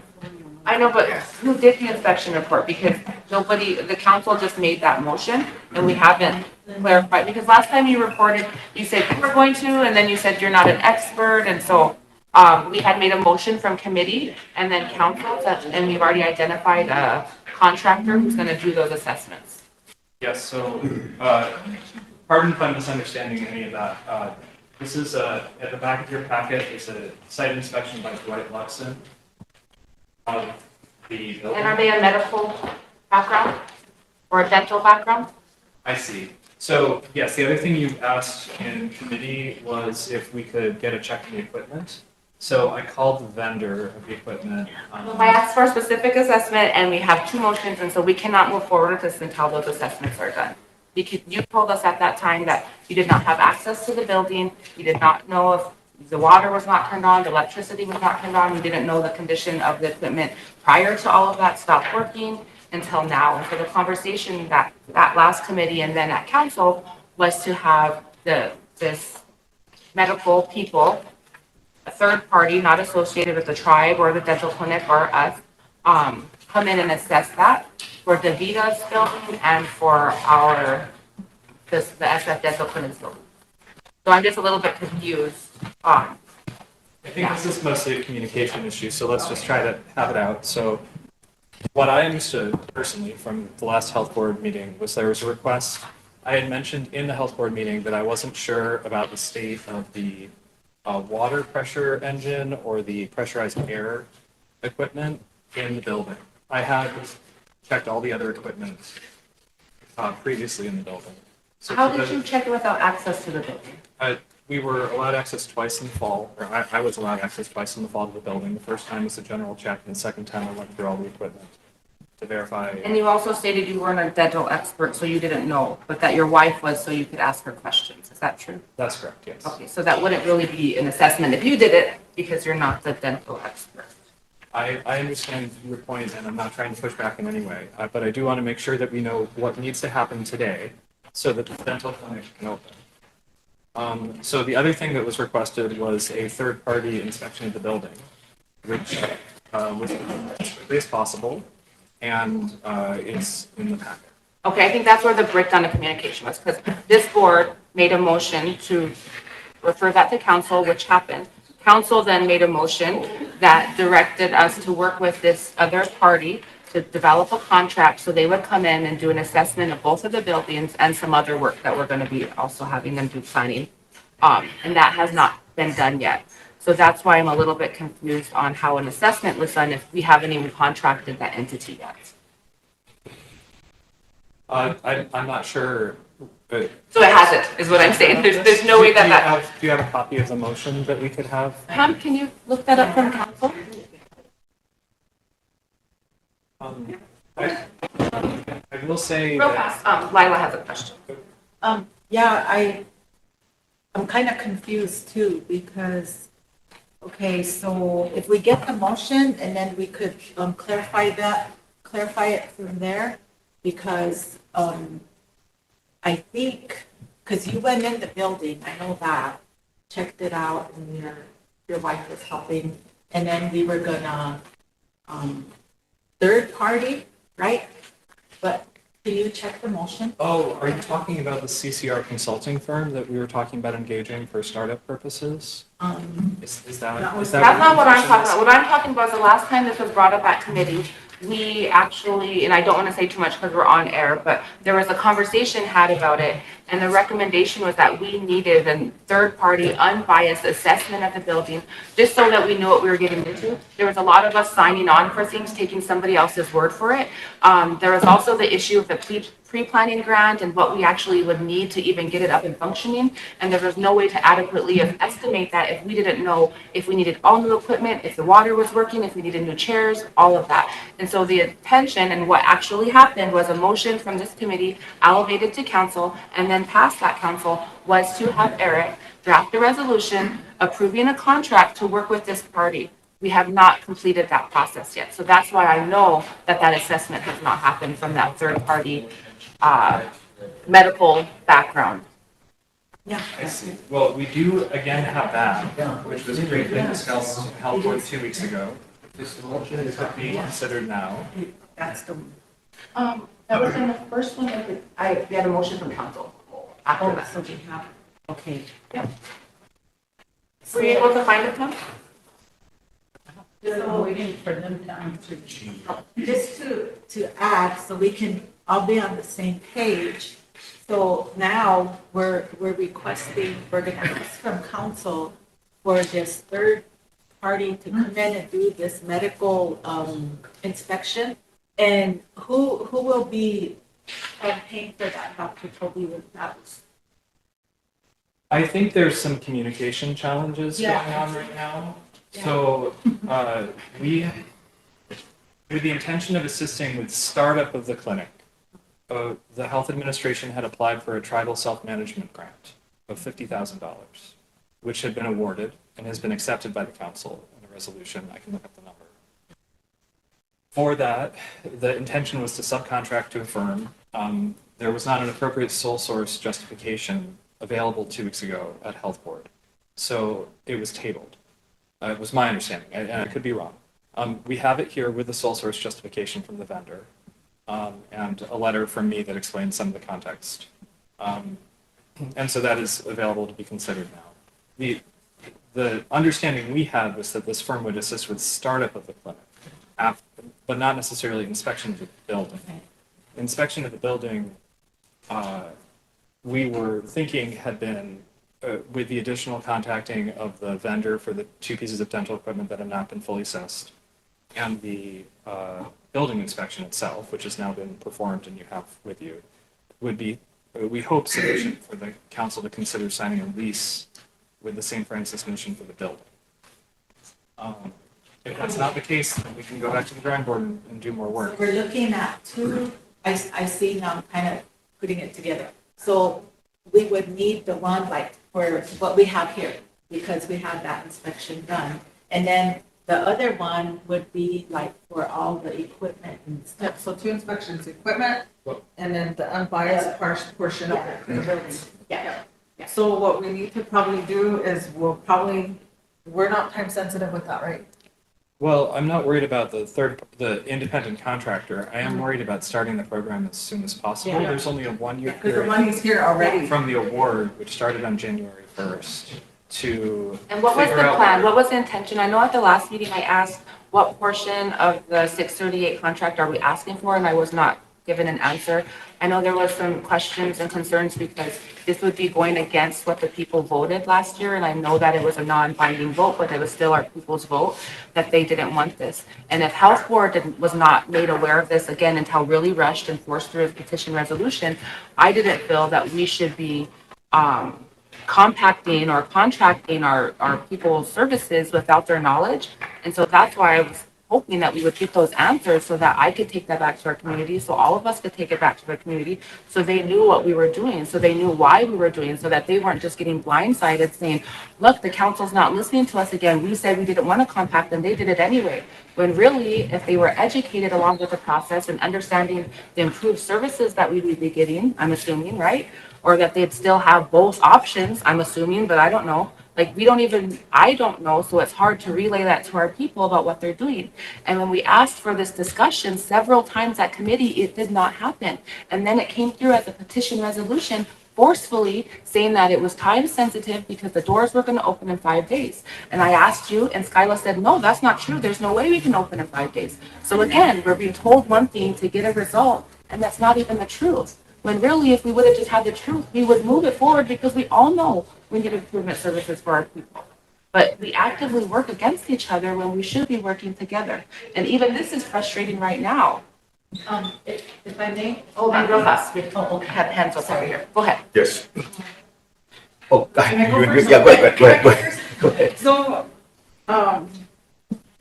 Madam Chair, but yeah, Emily, so I think what we need to do on this is we need to go back and find someone that's, go with the CCR and then get the equipment and get the inspection done. And We've already found somebody. We just have to wait for the contract. yeah, the contract. So we need to do that, but at the same time, we're not compacting. I mean, I know it probably looks like how it, for the dental piece of it. And we had an opportunity to get a portion of St. Francis Mission when they had a building and equipment there, fully there for us. And it was an opportunity to have an outreach because we have people that are going to Wombly, Pine Ridge, and we have IHS here, but we need an outreach clinic for our people to go to. And, we kind of get belittled. I say belittled because that's how it sounds, like we're incapable and incompetent to run a little dental place, when in actual reality, we're already doing it because we're administering the IHS 638 master contract here at the tribal level, and look how successful we are. So this would be, if you're calling it a compacting of dental, then call it that. But in all reality, it's contracting a small portion of St. Francis Mission's dental that was pre-existing, and it was beneficial to the people. And then this committee, or not this committee, but the tribe from the general account had funded people with dentures, and I just doesn't have I don't know if you guys do, but we were told you don't have the capability of doing dentures on site. But over here, we're able to provide those services. And I just think that the St. Francis Mission Dental is a beneficial piece to the people, and we're not compacting, but you're calling it that maybe, but it's a contracted piece. To clarify, I'm compacting or contracting, and that's why I appreciate you. But it's not. And we were not offered all of that information. I asked those questions last time, and I did not get that explanation. So again, just explain it to us without being so forceful and being so mean. Like, I'm just asking a question, and you're very defensive, and so I just really would like to reiterate. Why is it with the order? I'm just asking. We need to just get to An order on you, like what in the world? our communication. Yeah, And I apologize, but I'm just trying to get this stuff. Let's get back on track here. Let's get back on track here. Let's get on back track. So my take on this is that, our service to our people is needed, and St. Francis Mission is dental. I mean, that was part of it, which was really kind of understanding. They had a lot of people that came through to, I think I heard more from them going to St. Francis Mission than, to the IHS hospital, but I know IHS hospital only had like a certain amount of few people. So this thing right here that I remember putting out here on the committee, I think a while back, he was just saying, I just wanted something to a report saying that the building is sound and capable of having people in it. And then also, there's nothing that you have to, I guess, fix like dramatically. There's no HVAC unit that needs to be put in there and stuff. So those are just my thoughts that when you are going to open the doors, that it's okay to open up the doors because there's, nothing that needs to be fixed dramatically. We can start going forward with that. But so that's just my thought. Now, when it got to council, I think that was one of the biggest concerns that they had too, that we wanted to make sure that it was professionally done, to make sure that we had everything. And I guess if you look at that, I'm thinking that right now that not only the building, so having your building inspector inspect it, which was great, but now we're asking for like people who have, how would you say, medical expertise on the chairs, to make sure the chairs are not broken or anything like that. I mean, I think it's pretty simple, but that was just my take on it, not to hinder that. So that's why I'm trying to grasp this, that's saying that we should be able to just move forward with this, because I don't think the Senior Rights Commission had an intent on that too, to have them come in. They actually built it. They're the ones that actually built this place, and it was up to par, and they had people coming in as far as like helping them with their teeth and helping them, with the services. So it was a very big time consuming thing for the Senior Rights Commission to build this for the people, but for the tribe to take it over, I think it's beneficial because of all the stuff that's happening in IHS, but also, them going all different areas. Because right now, there's so many people that are trying to go other places to get their teeth fixed. And it is important because, again, that's part of the health part of it. So that's just my take on it. And if it's up to council, I would definitely, I guess, say that it should be okay to go forward with it, because we need to make sure we get these services for our people out there. So that's just my take on it. Would you like to make that motion? I think this one still needs action because last time we tabled this one. Yeah, well, I would, I'd make a motion to make it go forward, just so we can, again, provide services to our people. So I would make the motion for this Do you to have a second? go forward. I'll second. Is it emergency or? We'll do emergency, because I know if the council made the motion on it, then we need to override that when it gets to council, because again, it's something that is needed for our people. We need to make sure that we get this, especially if the funding's here already. Make sure otherwise we either lose it or else somebody's going to say it's being misused or something. So I just want to make sure we get that going. So yeah, as emergency, that motion to We move have it a on. second by Lila, and she has a question. I second it. Oh, Second, and then, Question? yeah, question. Or she'll question, and what is it? Or she'll second, I'll question.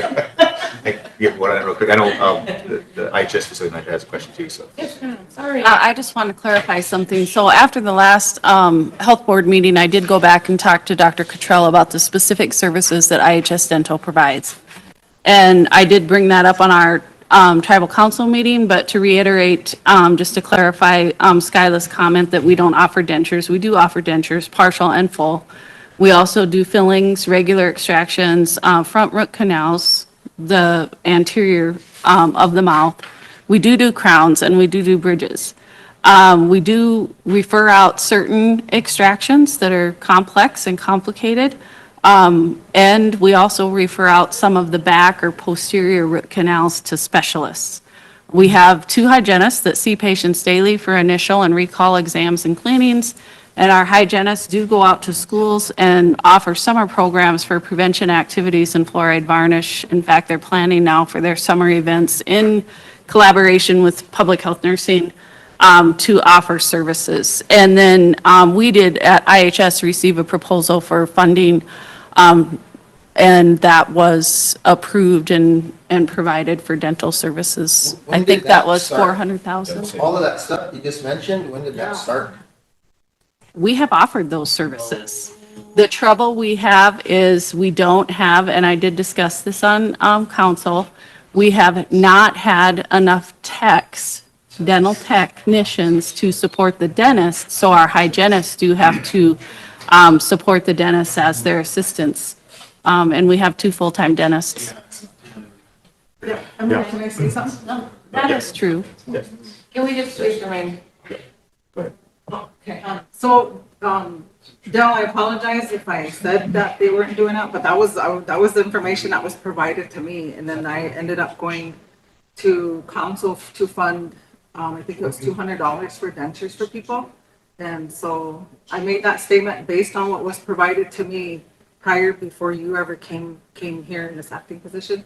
So I apologize. It wasn't like I'm attacking the IHS dental, but if that changed, I wasn't informed. So that's why my statement was made. Just in regards to that, that's why, I think it's really important. Thank you for pushing that forward because it's really important for us to get this clinic going because I just is not doing that. So when we came to, council floor, I did make a motion, and I don't know if there's a motion, but remember I asked you to go back and look at how that process, excuse me, of how many extractions we've had, or just that history to provide us that. But once we get this going, it's going to be real helpful, and dentures, because the clinic, it looks like it's, I mean, I was just looking at this inspection here. It doesn't look like a whole lot of that. So once we do that, but it's emergency legislation, and I think you'll go through, so at least we have an option for our people. And not saying, anyone's better, but we have options. And that's what's important to our people, because I really, really have a hard time with IHS's extractions. That's what they do. And they traumatize people. And, little ones, we don't want them to go through any traumatizations, So I think as long as our people have options, that's what we want to provide to them. So, thank you. Chair, we have a motion on the floor. Vote on it. Yep, we were in discussion. Okay. All in favor? 1, 2, 3, 4, 5. What am I missing? 0, 1. Really fast. Yeah. Real fast before we move on, Skyla, could I just get you to clarify with, because I think I was confusing people earlier. I said contacting our contracting because I wasn't understanding. But could you clarify so the people are understanding, if this gets passed through council, what will it affect any of the IHS contract? And what portion of it? And because those are the questions that are still unanswered from last that I was trying to ask. I actually have the resolution, the authorizing resolution up on my phone. This is for clarification. It was 2025-128. I do believe it went through as a petition, right, which is like the problem why we're having this communication issue. And so I think we all acknowledge that and it's looking for something better. So it was for $425,040 of what are called PFSAs, or program services, functions, and activities. And during the negotiation with IHS, if I recall correctly, no services were adjusted at IHS whatsoever. This was simply awarded. Thank you for that explanation. That's what we were needing. I got a quick question with IHS. Just curiosity, the extra services you provide as far as like the dentures and things to that effect, do the people have to pay for that, or do you guys, how do you do that? My understanding is that there is some associated lab costs. So when the dentures are prepared by the lab, there are some costs that the dental doesn't cover. So it's not the full amount that is. Correct. Okay. And then any other extra stuff that they have to do in like a root canal or something like that, the IHS is covered. Is that right? Or is it just the dentures? No, there's some referrals that we send out. If people need those root canals and things sent to a specialist, those are covered with dental PRC. Okay, I just want to make sure, because that way, I don't know, I guess there's a lot of issues with this IHS. I mean, prior to your being there, stuff, but I just was kind of curious of what they do, and also what probably ours. Yeah, so, the St. Francis Mission Dental Clinic was very popular in part because it would plug gaps, right? Whatever the local gaps were, maybe there are not many right now, but whatever they were, they would fill at the time. So the intention is very much to try to do that again, get the same dentist volunteers, get the same donations of materials or whatever's needed. So if that's something. Okay, thank you for that. You have another one? One last one, sorry. That's okay. I know, yes, he's on a timeline. Yeah, thanks. Don't have to change my flight. You guys are great. It's snowing out there too, so you might not be able to speed. Before we get to this one, real quick, I'll let Dr. Kobe do his resolution first, then I'll bring it up. Oh, I don't know this one, Skylar. You should. Oh, okay. So this one here is Smile Network. They came, Lila, when was that? Like in it was like in March of last year. Remember, they just kind of came and they talked to us about it. So they had a big old dental blast or whatever at Standing Rock. Yeah. And Smiles Network works with them, and then they came to the tribe because they want to be part, they provide services out in the communities 2 times out of the year. And for whatever reason, we thought this got passed in 25, but here when was going through our resolutions, this didn't get passed. So all it is, yeah, I remember you were saying it did, but when I researched it, they couldn't find it. So. I'm almost 100% sure. So do you want to table it again and we can research it? No, I have to go back through, but I'm almost certain it did because, but if it didn't, it did. Yeah, do we have to redo it if we Okay. already did it? Can it just come up on council again? Or you're saying we don't have it in our minutes, that we didn't approve it here? Is there a number on it? No, Yeah. it's 2025, 250. 256. That's what we have for it, but then they couldn't find it over there in the secretary's office. 25-256. Yes, sir. I would just suggest that you make a motion to reaffirm if it hasn't already been passed. Where it's in the record that you're referring it needs further action. I'll make the motion. Real fast, is there any changes? It looked like there was some strikeouts or something in there. Oh, I know. And Yeah. Yeah. Ms. Garrett, that's those, if you look at this draft here, those strike-throughs are mine and the underlines are mine. I revised the resolution. Those are my amendments. Okay. So So do we need to send it So I've forward already with reviewed. with revisions, or did we already review this revised version? I would say to approve it with revisions. Just do it as with revisions? Yeah, I would say Okay, do just. you want to move yes, for exactly. emergency Yeah. legislation, anybody? Yes, I would. Okay, move for emergency legislation to move this forward with these amendments from Eric. Second? Jen? Oh, shoot, she's not even here. Hold on, I gotta take these notes.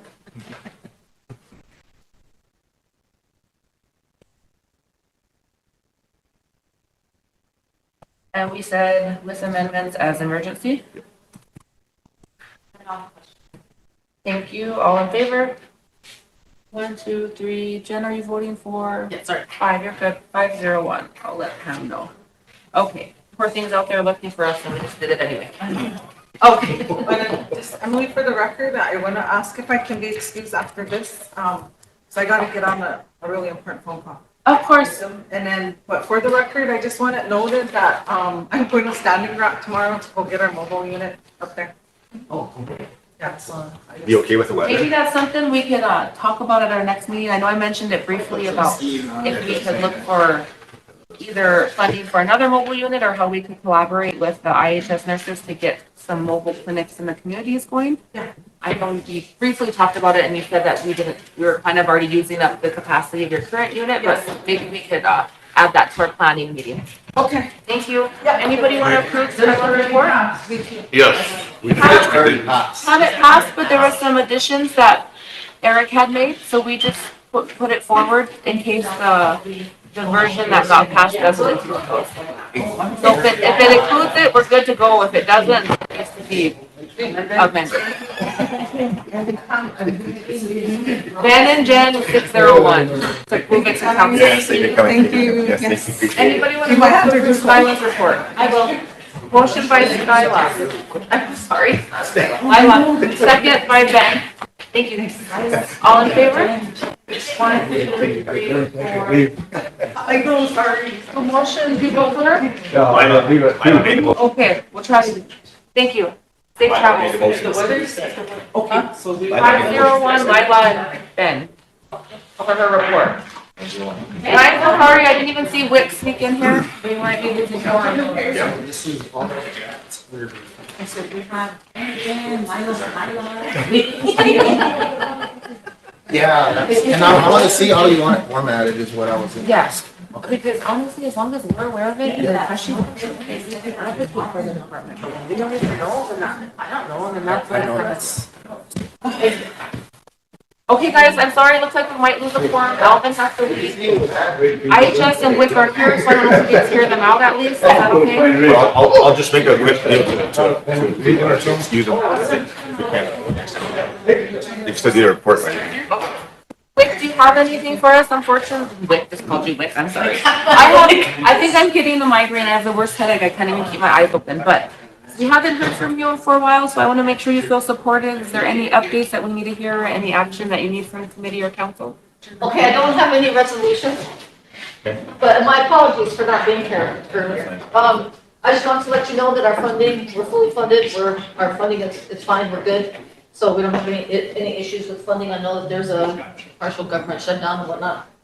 Practice, we have enough food funds, nutrition service administration funds.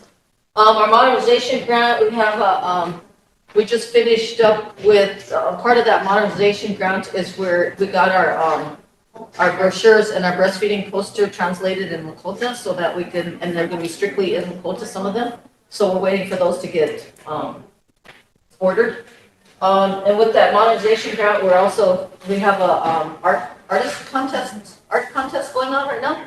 I don't know if you guys saw it on our website. Where the sign is out by Parmalee Junction, we're gonna be moving that big billboard, to where the one that was over here at Rosebud Junction, we moved it right up here. See that? That one, it's too isolated out there for as big a sign as it is, and it's a digital one. It's been damaged there, so we're moving that over to where this other one was. And then the big breastfeeding sign that we have the art contest going on for is gonna be out here. And I don't know if you guys noticed, but we have solar lights now. We don't have to use power for the breastfeeding signs. We're gonna have that same thing out there for the breastfeeding sign. It's gonna be cool. That closes, March 30th for the art contest. So we're pretty excited about getting, some art for a new, and it'll be 12 by 18 foot, breastfeeding sign, kind of like same size as this other one. We had a vacant position, now it's filled. The gal that we got, she was a traveling nurse, so we're really excited about having her on board. And she's gonna work out real well.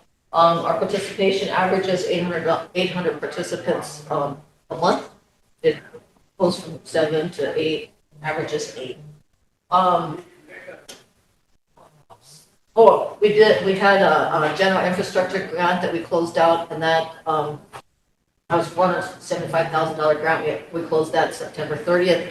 We just recently finished up a little room that we fixed up for kids, because when our certifiers, nutrition assistants, are trying to certify parents, the little ones are scrambling, making noise and whatnot. So the little ones can go in here, and we have some tablets and be able to get on some nutrition, education, fun cartoons and stuff like that to keep them busy. We also have a camera in there, so anything, we're covered that way. And at least now the participants and the parents can focus and concentrate, because I know I've known for a long time it's very hard for them to even certify, ask the questions, go through, certification process because of the little ones. And it's just can't help. But now we do have a separate room for that. And that's all. Sorry to make you speed talk, but thank you for that. I know No, we appreciate it. Thank you. But I just want to know that I apologize for not being down here. And we can't have anything on record, but at our next meeting, I'll ask that they put it on record that you did give us a verbal update. Oh, okay. And also, we're on air too, if you notice, we're on air. We're gonna have the health board on air too, surprise. so just to let you know, just to make sure you're aware of it, that you're on air, so that way, you can get people know. So, but anyway, thank you for coming. We All right, appreciate it. super. Well, thank you guys. Thank you. Enjoy the snow. I know it's starting to snow. Yes. Hi, Bill. Sorry, we passed over you earlier and then we never got back to you. Apologies. That's okay. I had told you last month that I would give you numbers for the ED. You requested the number of ED deliveries for January, and we had 2 in January, and I'll try to make that a standing thing that we bring forward. I haven't found out, Lila, if I have the capacity to actually run. I can do like dental counts, and I've been including that type of stuff along with our outpatient productivity in the tribal report. I don't know if we have the ability to run like number of extractions and that type of thing from the Dentrix system. If I No. could suggest that maybe you can just move forward, if it's, a problem to go backwards, move forward and maybe get a report monthly. Okay. Something, because it's really important. I mean, I'm just worried about people's teeth, if you can save them, let's save them. Yeah, absolutely. I agree.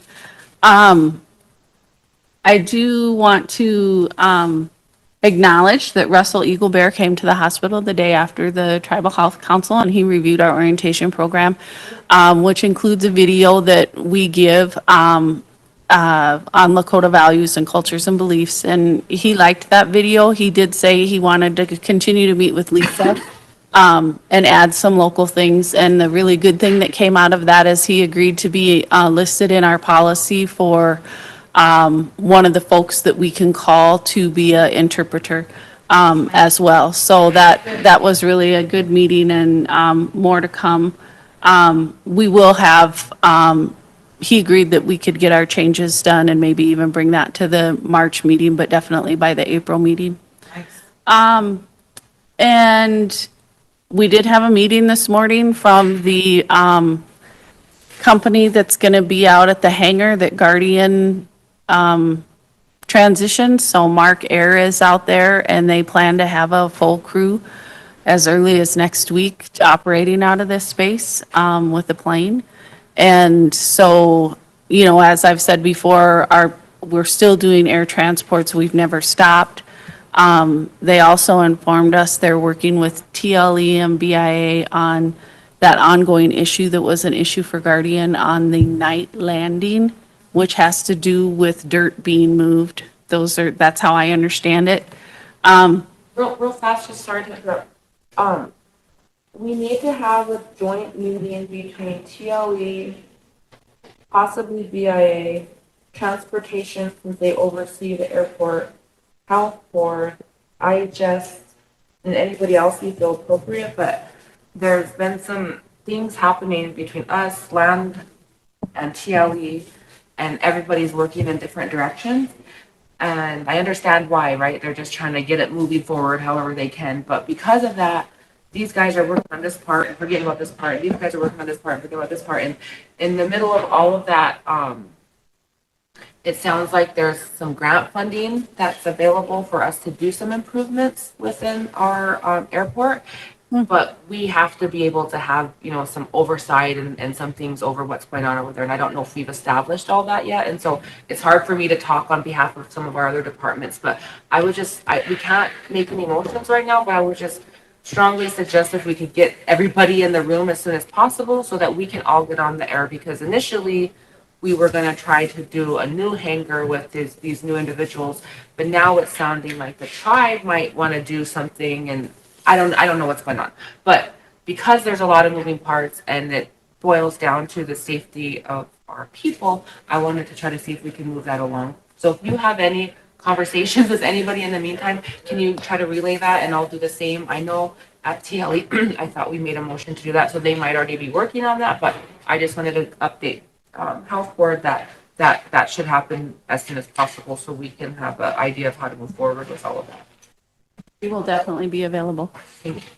I still don't have a solid date on when the front door is open, but I am being told it's still on track to be early March. And when we do that, as I mentioned before, we will have a grand opening. I hope to get a date by next Wednesday. We meet every Wednesday on all of our projects, so I'm hoping by next Wednesday I'll have a date of opening and I'll let you guys know. And then just as a reminder, we have governing body next Tuesday at 1 o'clock. Yes. And I sent you for the whole year. They're always at 1 o'clock except for August. That one's a little earlier in the day because they come on site. The two things that I had on the list were what we talked about earlier about women's health, babies, you know, all of that kind of stuff. We just, we're always talking about what we can do. And I know we talked about long-term, right? Yep. But we really need to talk about right now term or like short-term. So one of the things we've done, since we've been talking about that, is we do have a nurse practitioner up there that we are making all first prenatal appointments with her. Joyce, and I cannot say her last name, but I can send it to you if you'd like it. It's like, I just don't want to go there because I'll mess it up. But she has been seeing all of our first prenatals. Anybody that comes in and tests positive, we get them in with her. And then she aligns up their PRC referrals she talks to the patient to ask them where they want to go. Because we do have a part-time midwife at our sister agency at the Wombly Clinic Kyle Clinic, Martin Clinic has some days, they're not always full-time at Wombly and Martin, but they do first prenatal care and they're midwives and they have ultrasound capability and things like that. So we talk to the patients about where they would like to receive their prenatal care. And if it is at an entity that's not IHS and they need those referrals, Joyce does those referrals for the whole pregnancy to include the delivery and the postpartum visit. And so we run those through our PRC committee with one vote. So generally, depending on how far along they are in their pregnancy, it can be up to like 12 or more visits that we approve with that one visit. And then, Is that process working better now? Yes. From my Yep. understanding, there was some kinks, I guess, where the referrals weren't getting, yeah, and we had Cherry, yes, and we had Cherry County actually came down and visited the hospital. is that something that you guys have the ability to cross-train your staff so that if somebody is out for, a prolonged period of time, that things don't stack up or get behind to the level that they're doing right now? Yes, and we have formalized processes, right? So as new people come into PRC, whether they're there on a detail or, hopefully we'll be hiring more because we do have jobs advertised right now.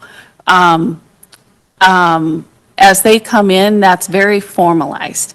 And so it's not just one person kind of training them how they do things. And it's the whole system, right? Yeah. And I know Yep. we've been focusing on PRC, but I'm learning that PRC also relies on other departments. It does. It relies on medical records. It relies on all of our Medicaid referrals. We try to run through a different route so we don't back up PRC. So we rely heavily on case managers. We rely heavily on also the providers to do referrals. Able to either cross-train or move people interdepartmentally when you have a case? Some we can, Or but is that PRC's kind of complicated. That's why we've kind of picked people that have done or know that process before.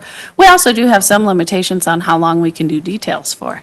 So we have more flexibility that with folks that are supervisors, occupy a federal supervisor role, because they're not bargaining unit employees with the union. With bargaining unit employees, there's a very formal process and there's very specific timeframes associated with that. So with those processes and then now having the knowledge, after the fact, in the future, would we be able to identify those shortages sooner so that we're not having somebody not there for a month and then we're not having any referrals because one person isn't here and nobody knows how to do their job? Yes, and there's something else that just occurred this week that we've been working on with headquarters. Headquarters has been rolling out what they're calling a PRC dashboard. And Rosebud is live. It just went live this week, so we can see a lot of information in there because it pulls it out of, RPMS from the system in there into this view, and it organizes it in such a way that we can see we can even change the dates and say, do we want to just look at this information for today or the last week? And it shows us how many, by patient name, it'll show us how many purchase orders are still pending to be assigned, referrals that are needing to be assigned. So it's the first time we've ever had this level of capability to monitor that stuff, and I'll hopefully get to show a little bit of it at the governing body meeting. We haven't even been trained on it. We're just working out dates with the service unit that's going to train us how to use it because it has been active in another site that rolled it out before us. So they're going to train us on how to use it and the best way to move forward. And so I am excited about that because there will be no capability going forward, Emily, for there to not be visibility on this.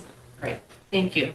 And thank you for addressing these things. I know sometimes it's hard to hear the same thing over and over, so I appreciate it. I'm so sorry, guys, but I think I'm getting a migraine. I can't even keep my eyes open. I might have to leave, but if there's anything else that you want to update, or if there's anything else that we need in between now and next week, just reach out. If not, I will bring any notes that I might have forgot to bring up today to the meeting on the 24th.